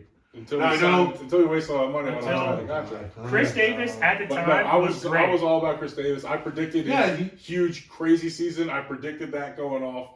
And I was all on board. I loved all of our moves except The only for. thing is that we bid against ourselves. in Yeah, the correct. Davis Well, thing. that was stupid. We should have gotten like $20 million less than what we gave. Yes, his contract we know Chris is ridiculous. Davis. But we also wouldn't wouldn't have had that 5-year run where we had more wins than anybody else in the American League without Chris Davis. I still Yes, think. that doesn't happen. But I would have rather picked. I still think not signing Nelson Cruz was a worse mistake, and then signing freaking Darren O'Day over the other one who was better. The Now, Boston pitcher. I don't think the Boston guy was Andrew Miller. Andrew Miller. Andrew Miller, yeah. Now We that's weren't not gonna, as we weren't going worse. to keep him regardless either way. We signed him to the same deal that we signed Darren O'Day to the year. Yeah, Darren O'Day was yeah, signed the it was exact the same same deal deal. the year after. We could have kept him. The exact same deal we signed Darren O'Day to. I got to I'll double check. No, I know. me and Ben, I'll tell we you, literally made it a point that like we were pissed about that. Yeah. But that's not even as bad as not signing Nelson Cruz, who I think is still playing. Well, the biggest thing about Has he retired? It's not just the numbers. He played for the up. Nats last year, and I don't think it went very Well, it well. wasn't just the Still numbers though. he was putting up there. It was the relationship he had with Jonathan Scope and Manny Machado. Sure. And Adam Jones and that whole core there. He was a big part of it. Yeah. Regardless of like, that's an even added bonus. I'm just talking about production. Production Like was, yeah. he would technically still be producing for us today if we signed him. Yeah. But that's my whole thing. Like, Yeah. what the fuck? That was Well, horrible. fortunately we have different management now, and Oh, dude, Mike and Elias Elias, is doing- Elias I trust. yeah, Elias So- trust. So now we have not. Now Elias still this year. We were kind of hoping for more splashy signings. And free agency. Yeah, it didn't really happen. So, which is fine. Now, I do think we upgraded. I think the only thing I was upset about with free agency is I expected free agency to go about like this year. But then I was expecting. But then he came out and said, "We're ready to go." Right. And from what he said, I was like, oh, "Okay, we're gonna make one big signing this year. Yeah. We're bringing someone, a pitcher, a bat. We're bringing someone in. Something. We're making a big trade, a big signing, So bad. something." And nothing happened. Not a lot. For the most part. Not a lot. Who are you wanting? We got Carlos Rodon, right? That was big. It also was a And he was double. young too. Well, He the fit double hurt perfectly with our Rodon team. is I'm pretty sure he signed with the Yankees. Yeah, that's So that's the double hurt. But But we he, did he add. was he was the only one that was 20. He was the only one in the time frame, young enough for the time frame for all To of make our young sense. guys to make sense. So that being said, when you do look at the offseason moves, they were all big upgrades though. You know, we brought in Adam Frazier, who's a big upgrade over Ruffin Odor. Well, I like Ruffin Odor, like he had the energy in the locker room, but Ruffin. I like Ruffin. Ruffin. Rube named it. Wouldn't it be roughed? Rube Ned. Ruffin Odor. But isn't it roughed? Not roughin. Ruffin. I don't Ruffin Odor. But Ruffin Odor. isn't it roughed? Isn't it ed at the end? Rubnid? I don't know if it's an ED. But isn't it spelled roughed? It's definitely nowhere close to Ruffin. Rufin? I thought it was spelled roughed. Roughed. And there's an Just N call in him there. Clutch Rodor. But it's Rubnid Odor. It's Rugned. Rugned. Yeah, it's Rubnid Odor. Odor. Ruffin Either way. Odor. Ruffin Odor. He signed with the Padres, but Adam Frazier is a much better baseball player than Correct. Odor. Should be. So he's No, better that's career. just a Last year he was pretty awful. He's been off for Adam Frazier. Yeah. Okay, but The year as a before he was an career, all-star, but last year he was pretty not a good. great year for last year. But as a career, he's been a better player. I like that. I agree. People shit on Ruben Odor, but I just like that. I just like Zach. He had a good Well, attitude, he came up clutch in certain And he situations. came up super clutch. He's a very clutch player, and he always has been throughout his career. He also put us in a lot of bad situations with his errors and his strikeouts. Yes. So, Yeah. Again, And I Adam still love Frazier that is a punch. greater sign. Yeah, Odor. he's clutch, but I most still of the love that time punch he's making up for Tuesday, something. all those years ago. Him fighting your Most of the time he's making up for something the ninth Not inning. most of the time. That Sometimes. He's still battling. When he does something in the ninth inning, he's making up for something that he fucked up in the Facts. third or fourth or Yes. something. Every time he's clutch is because he's made a. That's right. Also bringing in Brian McKeon as the backup catcher is a significant upgrade. Huge. Which once again he's coming off of. Again, Not we had the worst backup catcher. I get that. Salvador I expected to have a Perez was better horrendous. backup catcher. Was he back up last year too, Brian McCann? Yes. Or is he starting? Yes. Yeah, he's not starting anymore. But no, so that is a big upgrade. We also brought in two starting pitchers in Kyle Gibson and Cole Irvin. Both were acquired via trade. Are they gonna be back end guys? Where are they? No, they're gonna be front end guys. Like Via trade. yeah, we traded for Cole Irvin from the the Athletics, and the Gibson. I think we traded. Did we sign Gibson or we trade for Gibson? No, He came from St. Louis. We signed him. I'm sorry. So double check. Good luck. 1 year deal. We signed him to 1 year, $10 million. Oh, look it up while I'm talking. But I don't need to. I Just know it. confirm. Yeah, check yourself. Yeah. Check yourself before your records. You're probably right. Just double check. Yeah. So we those two guys I think will actually be the opening day starters. Really? And again, when we go to our predictions and stuff, Means isn't playing. No, Means is still out. They agreed to With a the top 1 year job. deal in free agency. Gotcha. Okay. Yeah, Means is still out with his TJ surgery. When's he come back? Not until the middle of the season. Middle Gross. July. But that's gonna be quite the trade acquisition. if you will. TJs are a year and a month, a year and 6 months now. Well, maybe. Well, he got hurt. He got the surgery in the middle of the year last year. I thought he was out all year last year. No, he started the year. Really? He started the year, but he Yeah. got injured like quick. I think he's back in the middle of the season. Yeah, he'll be back before the trade deadline. That's what Yeah, I'm he'll- saying. That seems like a long time. Tommy John surgery is like a year and a half. Year and a half? I thought it was just a For year. pitchers, it's A year to year and a half. I think that's the window you're It's looking at. quite a while. 12 months, I think, is the minimum. It's longer than ACL. Yeah. That sucks. And then we also brought back Michael Gibbons in the bullpen. That's a good pickup. I like that. All the main guys that we picked up are upgrades over what we had. So again, we're not looking at we didn't pick up any all stars, but they are definitely better than the guys that we let go and didn't put out there. Mm-hmm. The other big thing that you have to look forward to this year as a team is not only just the younger players playing and getting better, like another year of Adley playing, is G-Rod, baby. G-Rod, but the balanced schedule. So no longer do we just play the American East for 40% of our schedule. I mean, Thank God, we now play, and this is not just us, but the whole league plays everybody. So you're going to play all 30 teams at some point during the season, which is great. And everybody else now gets to play our schedule. We still play the AL East the most, though, right? No, it's a balanced schedule. I thought we played them like 2 or 3 series, and other games, other teams we just played like 1. I thought it was similar to like the NFL schedule where it was like we play our division one more time than the other. Like, you know what I mean? Yeah. Slightly more than the other. You teams. still play. So the new balanced schedule includes 13 games against division rivals, totaling for 52 games. Each team will play 6 games against 6 opponents, and 7 games against 4 opponents in the same league for a total of 64 games.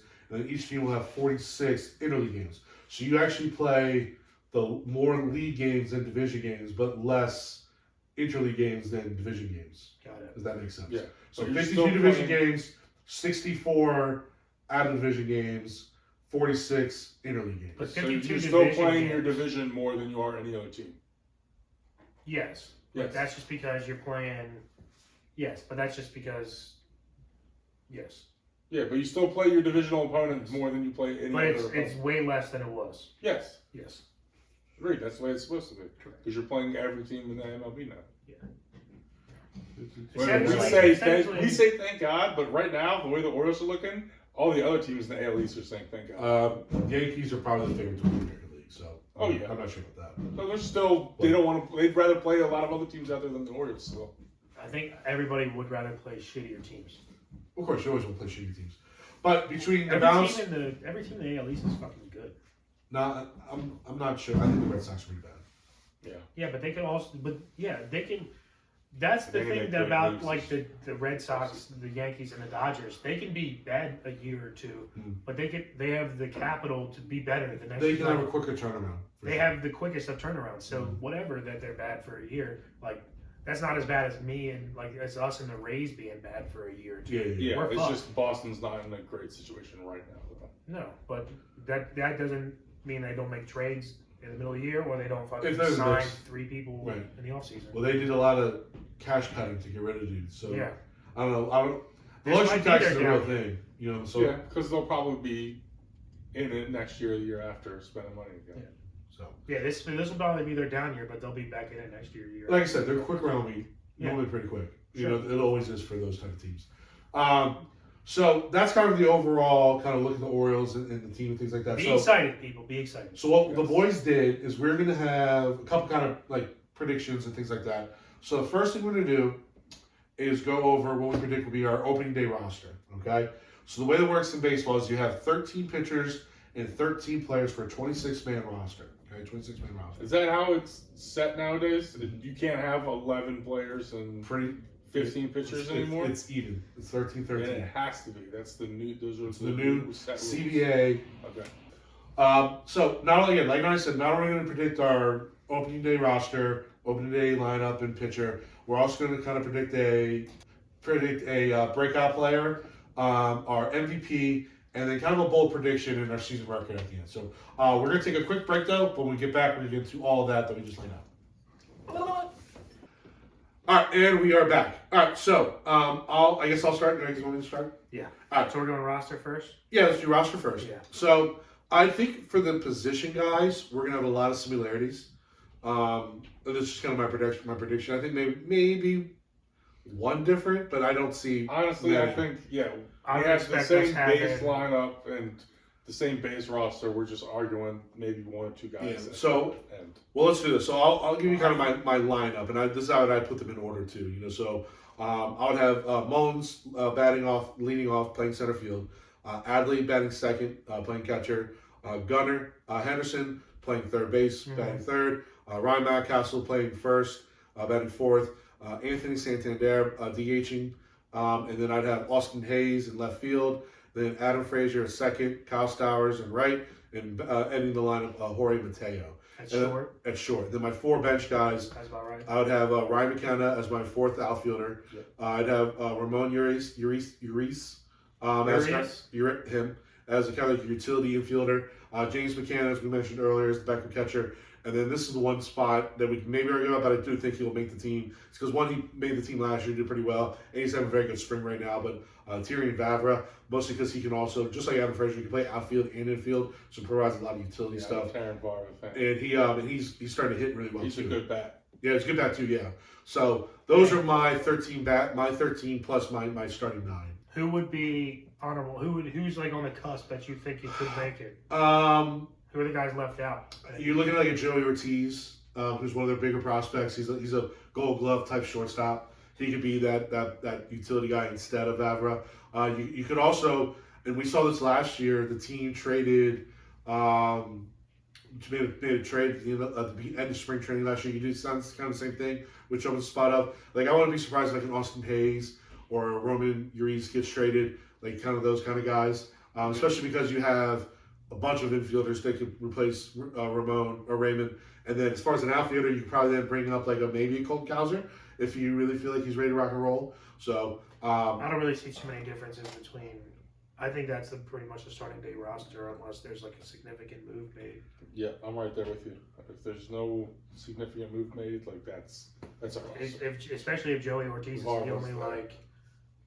him and Westberg, I think, are the only one. Yeah, maybe I think they start ready? both of them in minor league. Is Westberg ready? Westberg's probably more ready than Ortiz. Westberg hit 29 home runs in Norfolk last year. Like, what else needed to do? But I think they start them in the minors just to get that extra year. Just to get the more reps, more bats. That's what I'm saying. So, like, well, and the extra year contract negotiation. that also for sure too. Yeah. Yeah, they'll do that. Team They'll control. wait to get another year. But if that's the case, Westberg's going to be the first one moved up. It'll be either Westberg or Ortiz, one of the two, for sure. Especially, but like once Maybe a once Norby, maybe a This is Norby. getting into a bold prediction area, but there's a chance that if there's another injury somewhere else, that Mateo is moved, and then they bring up one of those guys because Gunnar maybe ends up being our shortstop all Maybe, year. maybe. And they bring one of those guys. Maybe they move Urias to third or wherever, and then move things. Maybe he won the around. Gold Glove there last year. So Yeah. it's nice to have not to argue. Hey, Our do we Gold keep our Glovers Gold on Glove the third bench. baseman?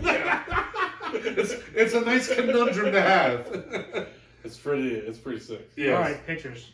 So yeah, we're all in agreement on that. Guys, Yeah, the lineup. I would switch around a little bit more. I'd like. You probably switch I'd have Mountcastle 5, and then have Santander. Santander 4. The only reason And then, and I don't really Then I'd know probably have like Stowers up and instead of Frazier. instead of Frazier back a little Tomatoes, bit. tomatoes. Yeah. The way, and then I don't know if and it's going to be fluid. It's whoever has a hot bat. You're going to fluctuate. yeah. There's only three. There's only maybe like 2 or 3 guys that are cemented in their positions, unless they're like crazy, unless they're Mr. Freeze cold. No, let's be real. The way, as much as I like our manager, at times it was very frustrating last year. We're only going to see our optimal lineup like 1 out of every 5 days. Yeah, he definitely had some JV lineups. It's We very play that all the time. Now, I do think our bench is much stronger than last year, so It is. our JV lineup will be stronger than last year's. I'm also under JV the lineup. impression that Hyde isn't going to be the guy that takes us to the World Series. He's the guy who gets us to the next. He's the guy he's the transition manager to our. I actually do like Brandon Hyde, so I'd be interested. Yeah, I think we like have to have a Brandon Hyde guy. until we. You think you can make a better lineup than him every time? What? Okay, I'm saying that's not the guy that we can trust. There has to be somebody available though. That's like 100%.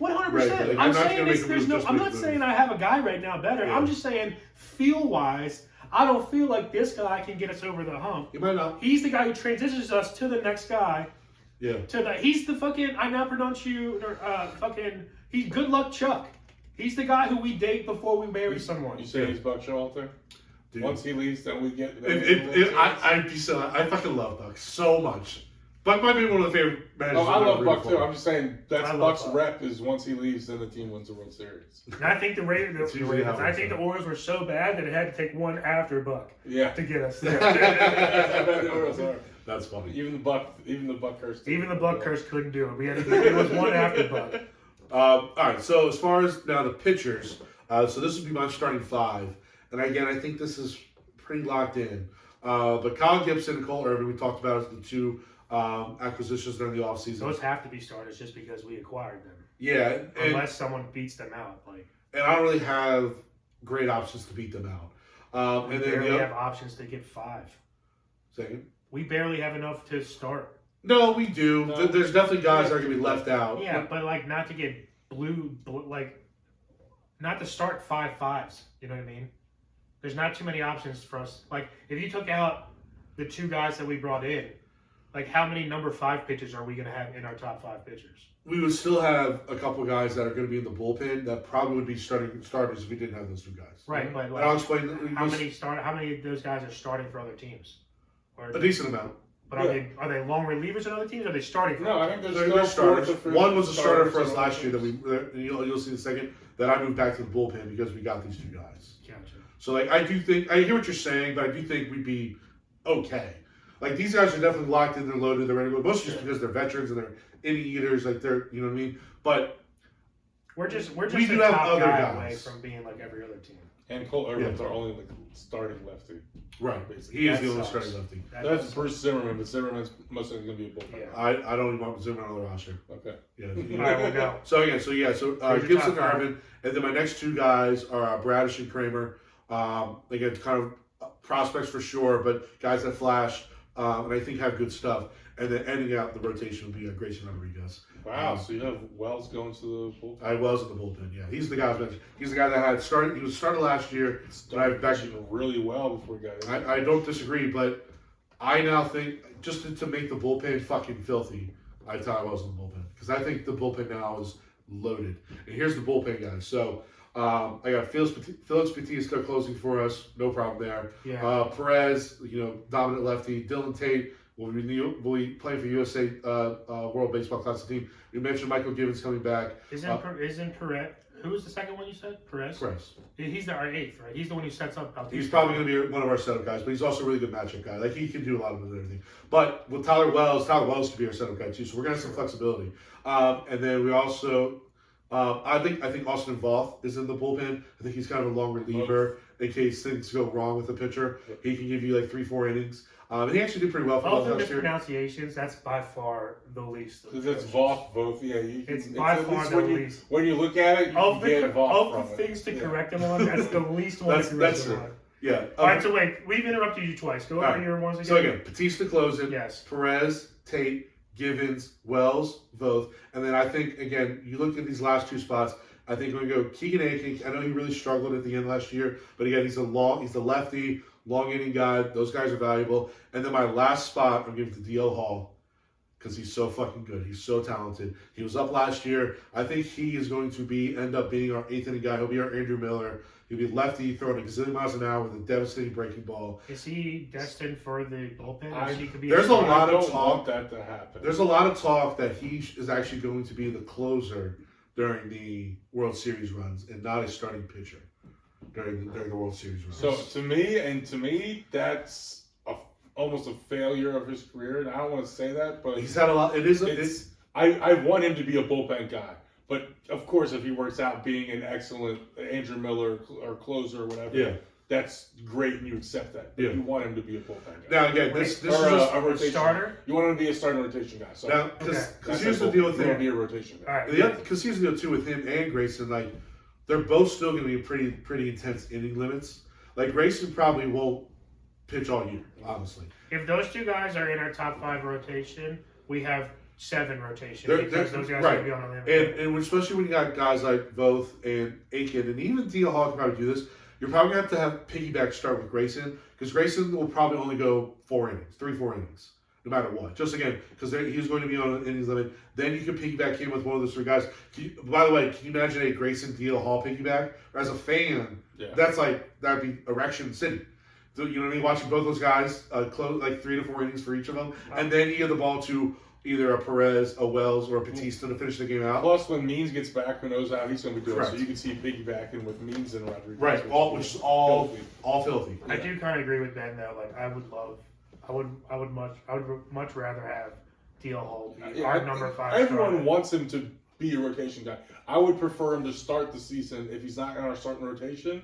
I prefer him to start the season in minor league in the rotation because I wanted to give him every shot as a rotation guy. Got it. I don't want to just work him in the bullpen right away to start the season. His weapon in the bullpen could be. I understand that. For a season that we're actually trying to win games now. So again, that's my starting rotation bullpen. So who would you have differently? I mean, those are my guys. Those are probably the guys. So then my thing is, I think I look at Tyler Wells as a starter, and I would like to have him in that rotation. Okay, so who do you take out? So it's moving someone out, which, after going over this, I don't remember where we got Cole Irvin from. I don't know much about. He was from the Athletics. We definitely traded one of our infield prospect that was kind of decent, but we had such a plethora we could afford it. He was a shortstop. Who's your 5 again? It was Gibson, Irvin, Bradish, Kramer, Rodriguez. Bradish, and Kramer last year specifically had a very good year last year, and Bradish showed a lot of flashes. He was probably the most inconsistent, but he was our number 3 pitching prospect last year when he came up. And I can see Wells and Bradish flopping. Wells has a shot to beat out Kramer or Bradish, but we'll see how spring training plays out. Yeah, I think I have the same guys on the roster though, except for I'd have DL Hall starting minors. I think that's so. Who do you have up then? You could take a spot. I think that's notoriously the 26 guys though that we've been talking about. 26, 30 guys that we've been talking about are the top 30 guys in the organization. You typically. So I forget which one it is, but we have a Rule 5. We have a rule guy from Boston, Pololi or something like that. Yeah, if he's doing okay. And he's a guy that I just think we give back because we have better guys. We probably will, but we'll see how spring training goes. So I can see us holding on to the Rule 5 guy. I'll say the spring training has gone great for these pitchers. Okay. These pitchers have all been dominant. Yeah. I think I can send you guys kind of the stats. Yeah, we are ready for our studs. All our 5 starters have now had a day of pitching. Yeah. I think it's all added up to 13 innings, and we've given up 2 hits. Yeah. During those 13 innings and a gazillion strikeouts. I'm excited. So, Dan, do you have any differences or any where would you kind of have Wells? Because Wells and DL Hall are definitely the kind of bigger, and even both to that extent. Those 3 guys, whether they're bullpen guys or your 4th or for their 5th guy.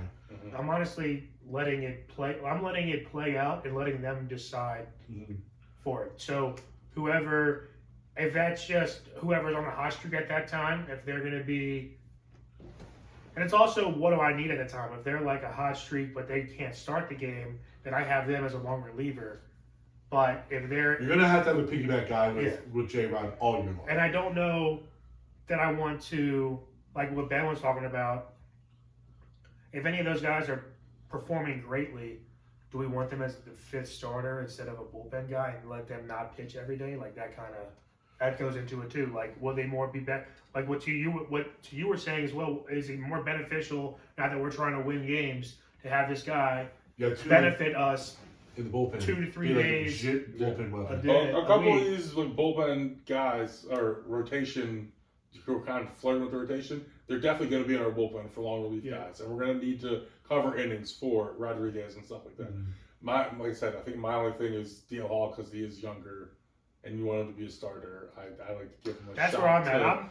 Work him out as a rotation guy still in the minor leagues. There is, a legitimate amount of chatter, and he may end up being a closer more so than a starter. I get that in his future. So I'm with you on Wells being in the bullpen, and I'm with you on trying DL Hall in the rotation before throwing him in the bullpen. Yeah, and having him in the minor league rotation before having him in our bullpen up here, because I'm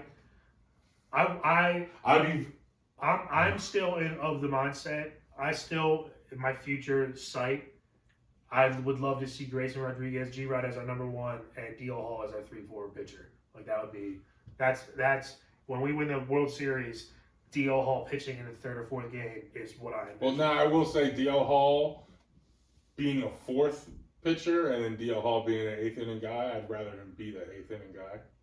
In the World Series, because you normally don't get to your 4th guy. Then the 4th guy.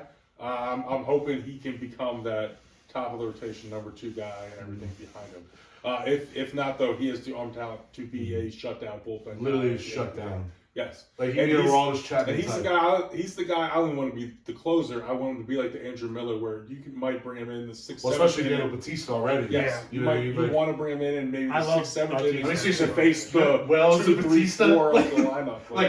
Good fucking luck. Righty fire balls from each of them. Good fucking luck. Lineups. Could you imagine, and then Grayson Rodriguez was pitching before them, throwing 98. Yes. That's stupid. Yes. If Hall doesn't pan out as a rotation guy, could you imagine Wells, Hall, Perez, and Bautista. That's what I'm as saying. your, like, By the way, 6, and 7. again, still Tate and Gibbons, who are Yeah. proven, legitimate, Michael good Gibbons, man. good players. We only need 2 rotations. That's right. So it's funny. We were talking about the rotation, and I was looking at the 40-man roster here, and it has the date of birth. And I was like, man, Kyle Gibson's the only guy we talked about that's older than us.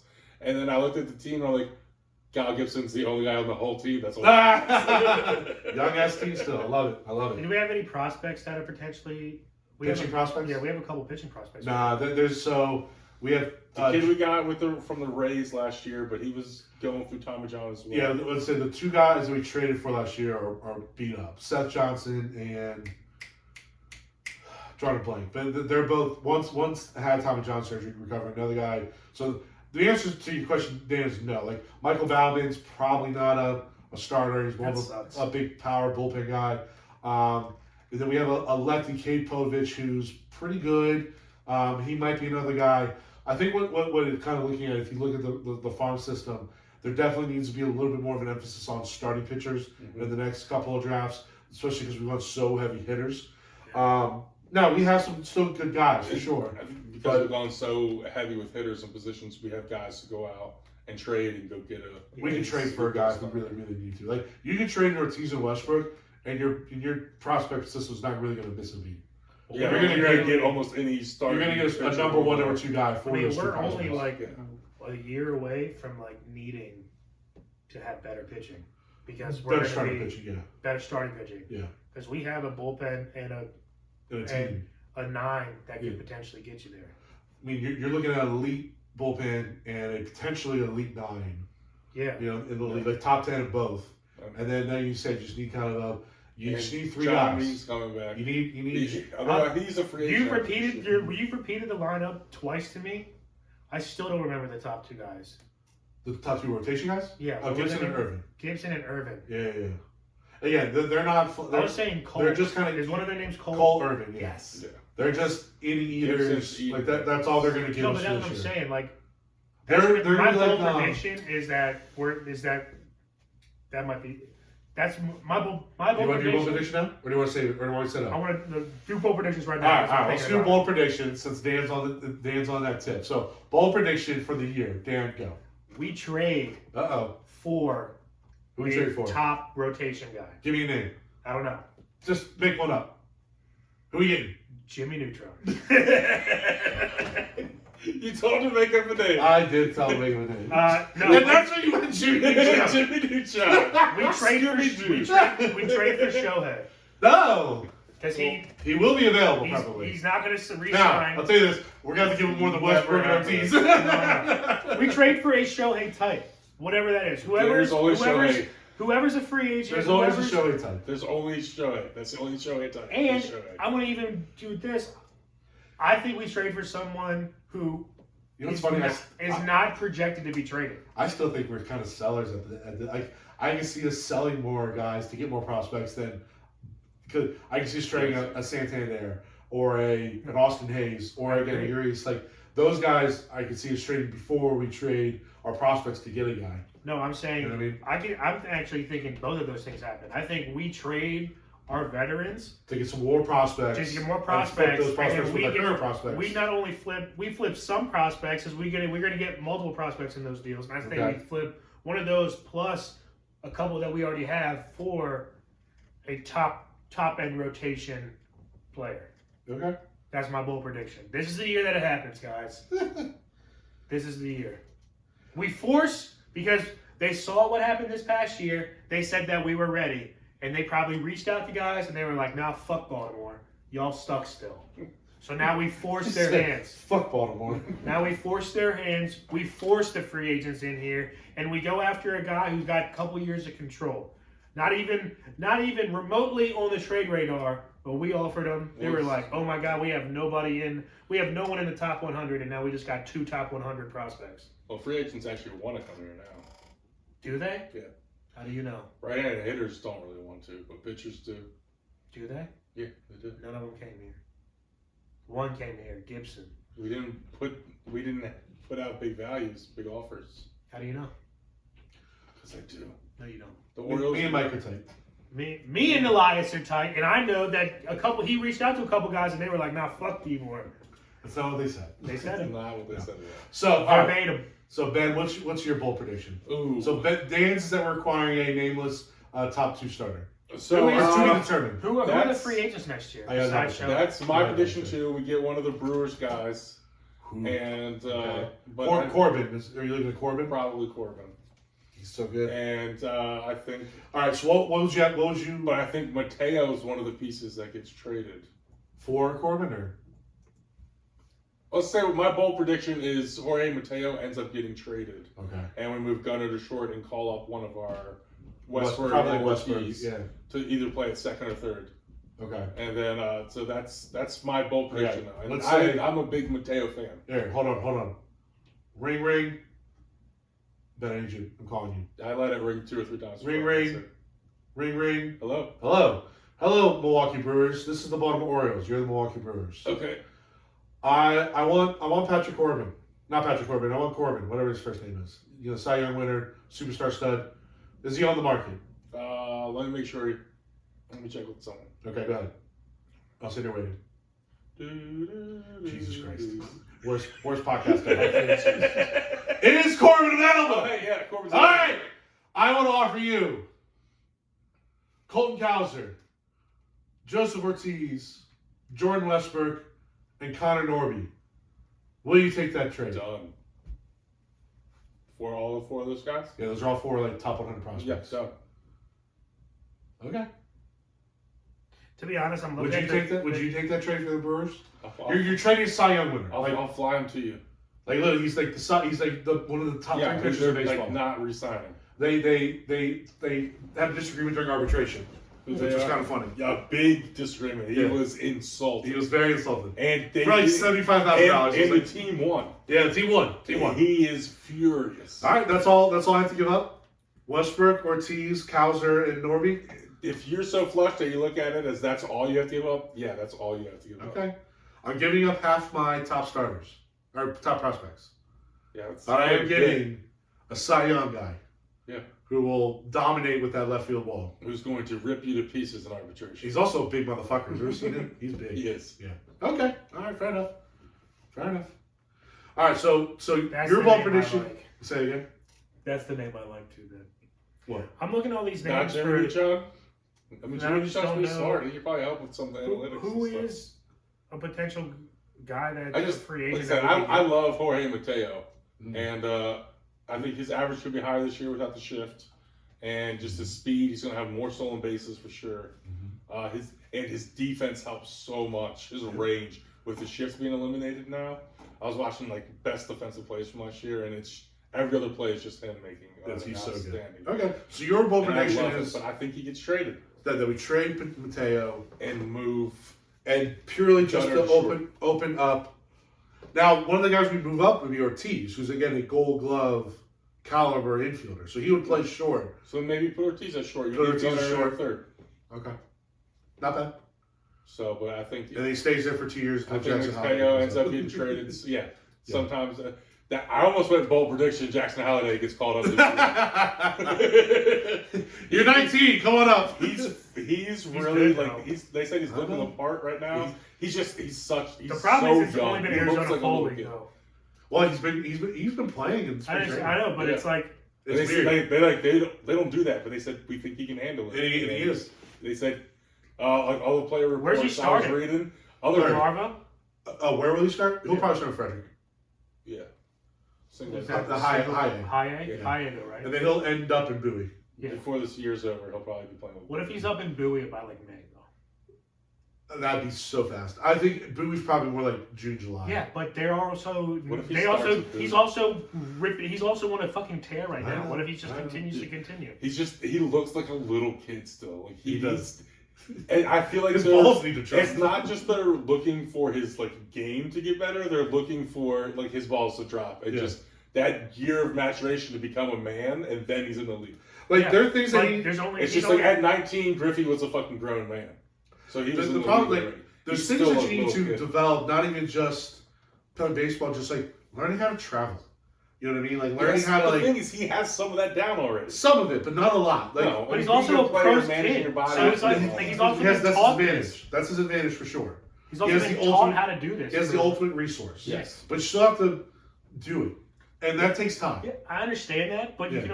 you can only hold on. You can only hold the leashes for so long before he gets let loose. Yeah. And, like, and he's that good. Who's I to think- say? and Who he's am up I by to the say end of no? next year. Yeah. Who He's am I up to by say the end no? of next year. That's what I'm saying. Oh, and it's funny. You guys brought up like who else is kind of biting for a position. I forgot about this guy, but Heston Kjerstad, outfielder. Kirsten.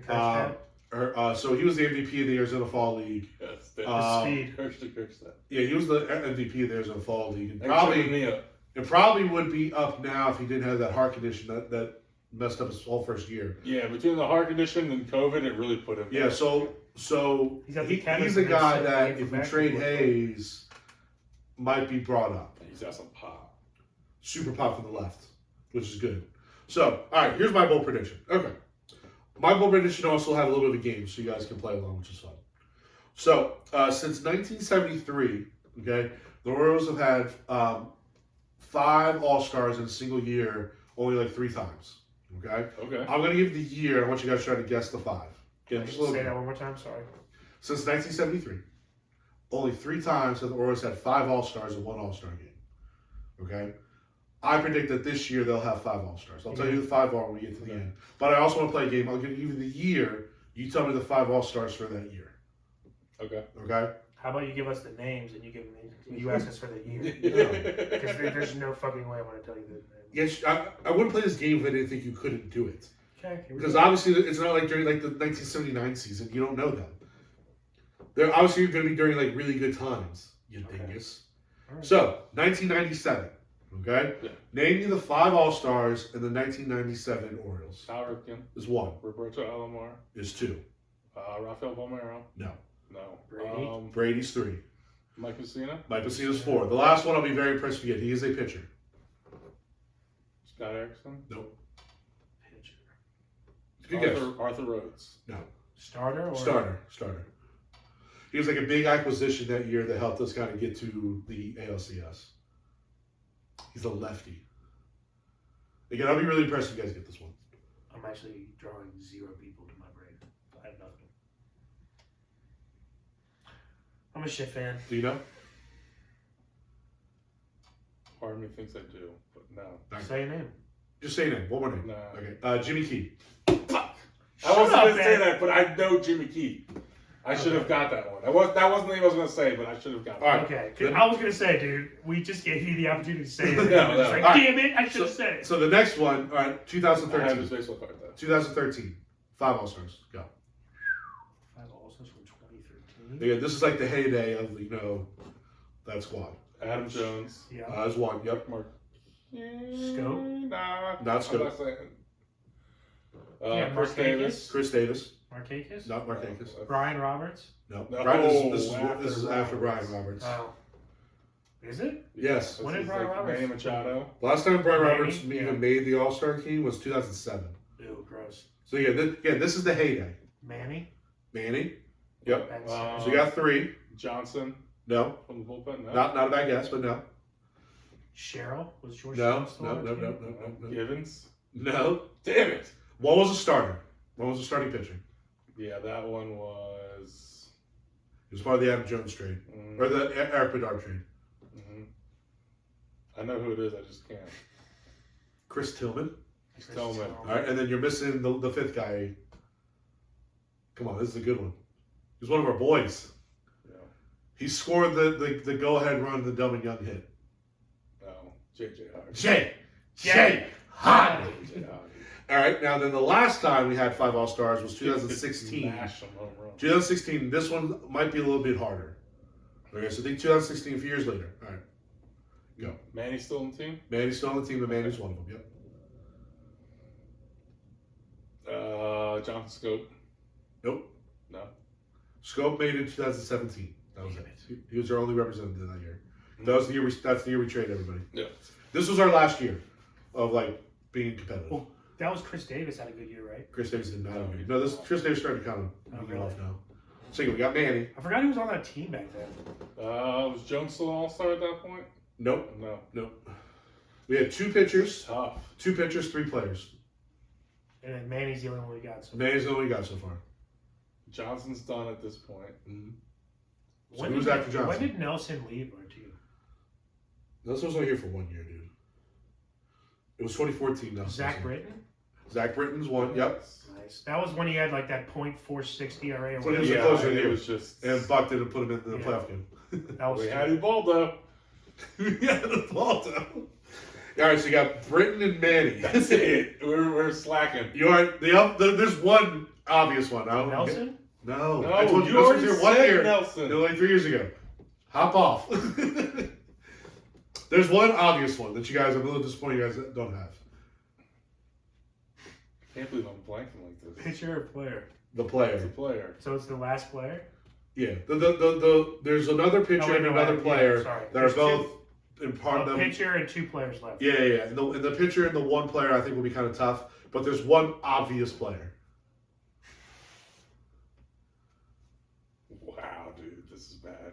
I'm mad I knew the 96 Orioles. Now I'm trying to figure out who had a fucking good year for us. Who was on that team? Nick Markakis, Mark No, Brown. No, Mark Markakis Davis is wasn't gone. on the team anymore. In He's 2016, gone. he's gone. Oh, was he? Yeah. Yeah. Wait, didn't you say he's 2016 All-Star? This is 2016. But I say Marquez is well gone by Oh. 2016. Trumbo, Mark Reynolds. Trumbo. Oh, Trumbo's Oh, one. it's Mark Trumbo? Yeah. Yeah. But that's not the one that you were talking about. That's the hard one. Yeah. The obvious one That's the hard is one. still out there. And then the other one I'll say is a relief pitcher who was a stud for us. So that I'll be impressed if you get that one. It's not Miller or O'Day. But him and O'Day definitely had the high voltage, high leverage, like 7th, 8th inning. It's on the tip of my tongue, that guy. Dude, I don't remember. I'm blanked out. So we need 2 more players? Yeah, you need 2 more players. This sucks. What is the, Oh, no. That was way old. I was thinking of fucking Melvin Moore and Miguel Tejada. That was way old. Jeez, We were in high school, bro. Sammy Soso on Because there. I'm thinking of fucking players overall, man. Is it Albert Bell?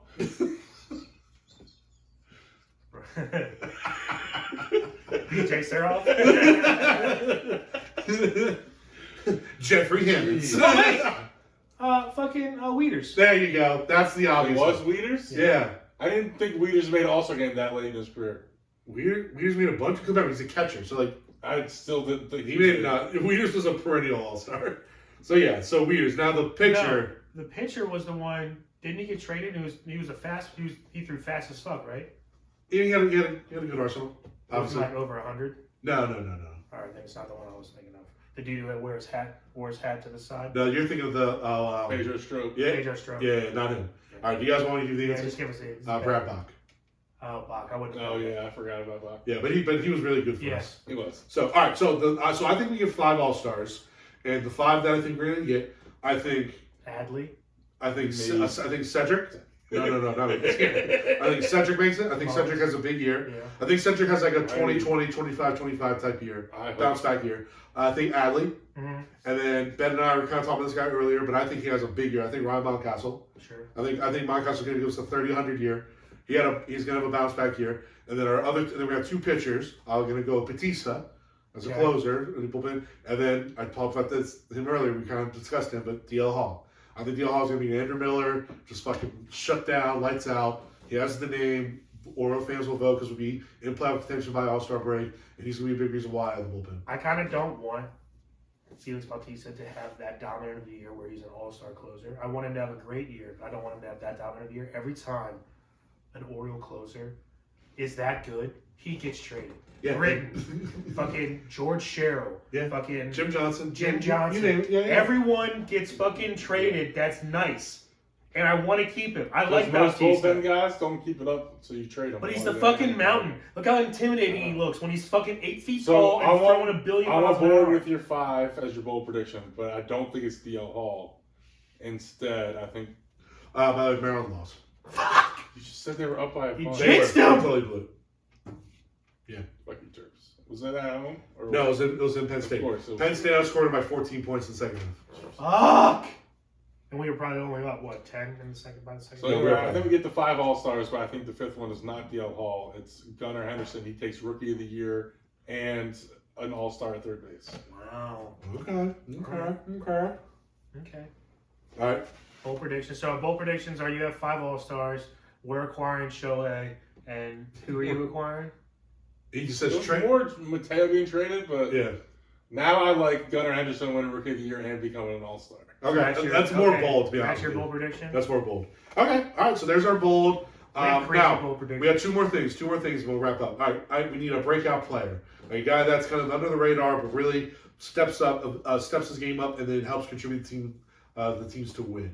All right. So who wants to go first? You want to go first? I mean, I don't think it's going to be breakout player, but I think one of our rookies are going to be that Well, you guy. name one. I think Gunnar Henderson's going to be him.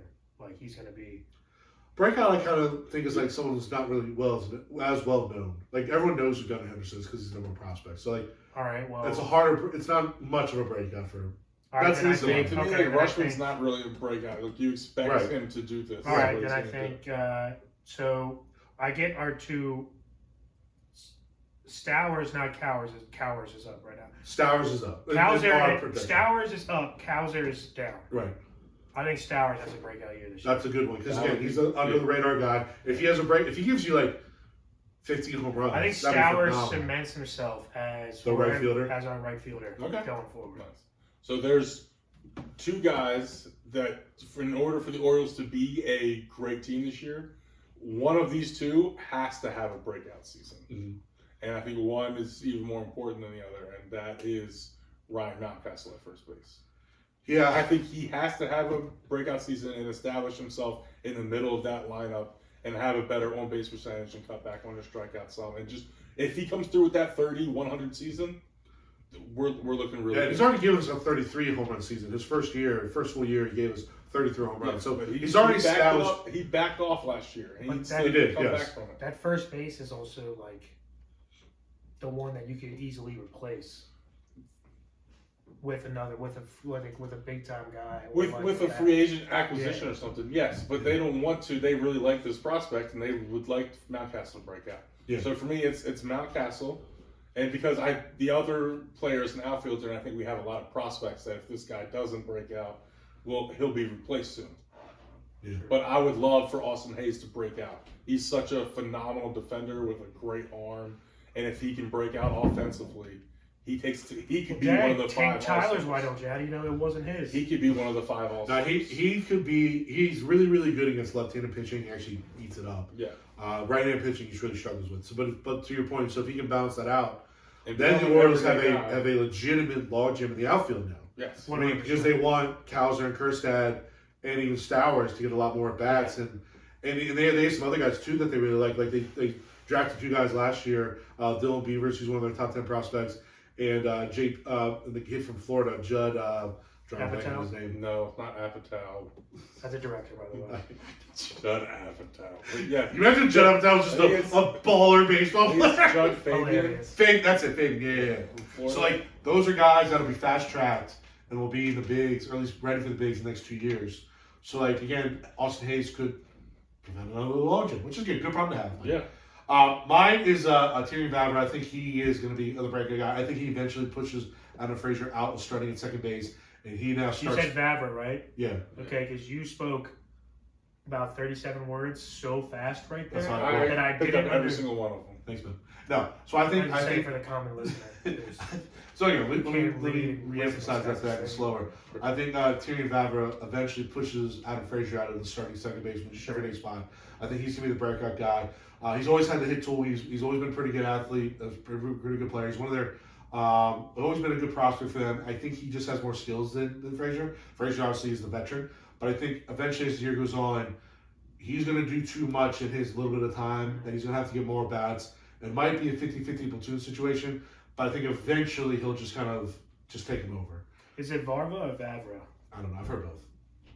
Yeah. Because if it's Varva, then it's hilarious because it reminds me. But it's reminds not. me It's spelled. It reminds me of Farva. It's spelled VAVRA. It was Vavra. So I think it's Vavra, but Yeah, I've it's heard it Vavra. both ways. So, So I think he's my breakout guy. That's an interesting breakout guy, being that he's kind of set up as a utility. Right, and I think he eventually just kind of chips away and gets more playing time. Okay. I thought Urias would kind of get more playing time overall. Urias. I actually don't know if he's going to be on the team super It's the long. Gold Glove. He's a perfect trade candidate. He's a great trade candidate. Yeah. And I thought more than Vavra taking over, I thought Westberg or someone would come up and take over second You base. said Westberger because that's hilarious. Westberg. Yeah, Westberg.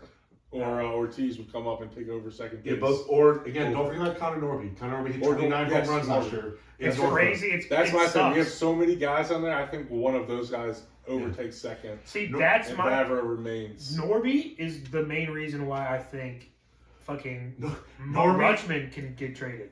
Or not Rutschman, fucking Mountcastle can get traded. You can fucking, we'll trade your ass. Because Yeah, no, fuck I'm out. not Mountcastle. Lunacy. I was thinking Ryan and I said Rutschman.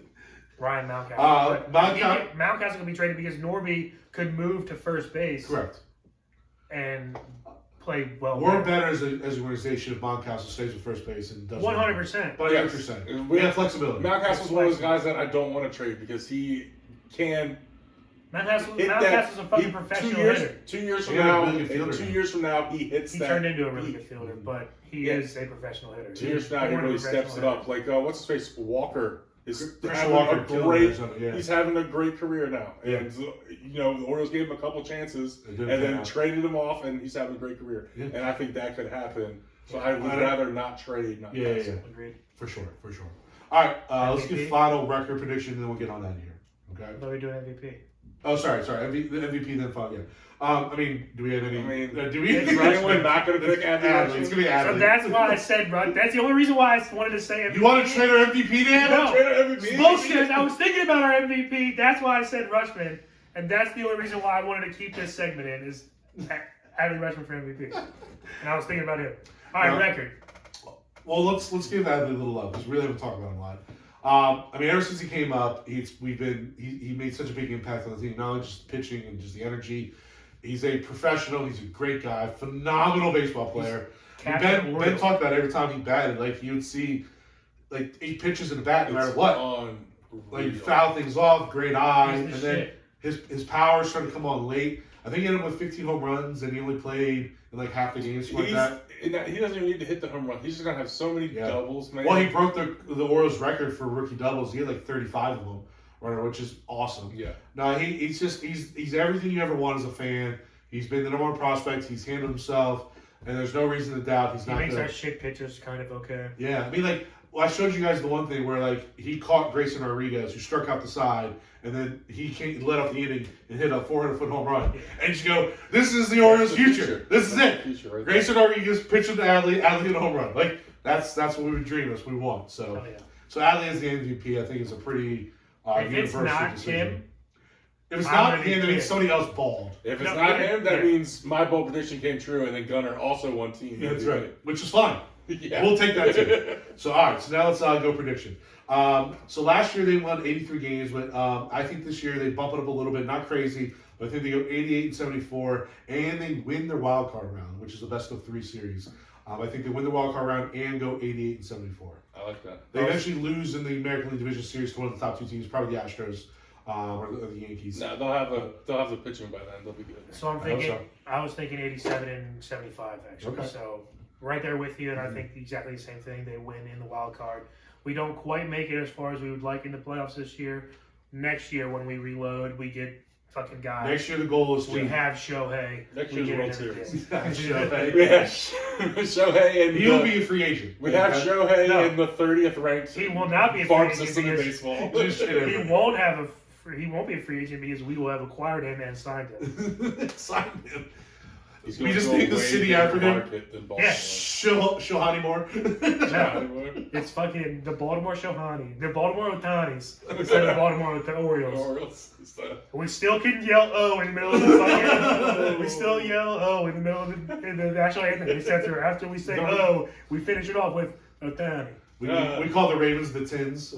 Tins. The Instead of Anis. Vince, the No, Anis. good luck for the Anis. Go Anis. Go Anis. I think it's about time to wrap this one up. Go Vens. Well, what you got? Did you give yours? Your official number? So I'm going to go 88 with you. Okay. That's a good number. Nice. Yeah. I want to go 90, but I'll also just say, maybe things don't work out. Come on, we know our reservations. Come on. People need to realize we have so many high expectations this year. Yeah. Yes. Because of what we saw last year. Last year was also a little leap ahead. So as much as it could pain all of us, we could drop back a little this year. We don't want to see. I'm just saying, we don't want to see it. We expect to get better because we have all young players. We have I like it. 88 wins. Getting to 90 and above will be quite the amazing season. Getting to 90 would require Malakoff making the jump that you're talking about, and for like Bradish and Kramer being like legitimate dudes. Those and then the bullpen being everything that we means to come back healthy. I'll be honest, I don't know what we're gonna do with Beans when he comes back. Like that's gonna be such a weird If situation. we acquire a top end guy, that also you're talking about selling at the trade deadline. Beans is a potential. If he comes back and shows the other he's 29 teams, he can be player healthy. to be sold. I love which is crazy because I like Johnny too. And we don't have many lefties. Maybe we just trade Cole Irvin once Beans comes back. Maybe. But say who are the guys that like Mateo? Trade guys? Yeah. Mateo, Urias, Hayes, and Santander.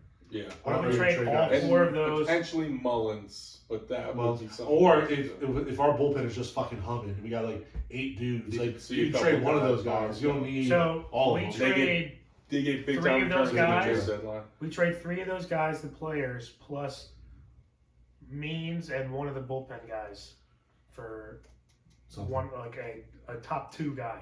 In all of Major League Baseball, I hope. Yeah. Why?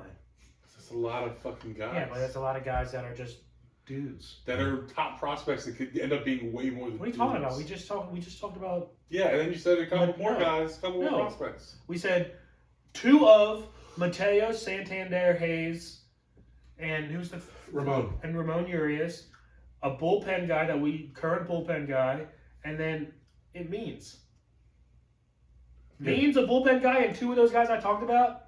What's wrong with that? Nothing. If Means is healthy, though we're trading, I'd like to just keep Means. We have to re-sign him, but I'd rather let him go get the comp pick. We're good at drafting. So, all right, cool. No prospects given up. That's all I'm saying. All right, cool. All right, well, I think that kind of wraps up. This wraps up everything we're talking about. So, all right, guys, please give us a like, share, and follow on all of our social media accounts, both individually and as the show, the Tab Belligerent Show. You can find us on, again, Facebook, Insta, Twitter, all that good stuff. Obviously, we have the new YouTube channel, so please subscribe to that. That way you can just get it right away when it's uploaded, ready to rock and roll. Please tell your friends, family about us. We are growing as a show with some of the businesses that we're working on, but obviously more listeners and stuff like that is always a plus. It's always a benefit to us. Next week, I think we laid this all out. What are we talking about next week? I kind of forgot. No idea. We talked about it in the chat, but I got to go back on that. Uncertain. Well, when we do know. Tune in next week to see what we're talking about. Yeah, tune in next week. Listen to what we're talking about. Yeah. So, all right, on that note, we're going to get on out of here. So, signing up, this is your boy, T.Wade. Benjamin Augustus. And DannyMatt. Keep living the dream. Peace. Go Oaks. Go Oaks. Go Vens. Damn it.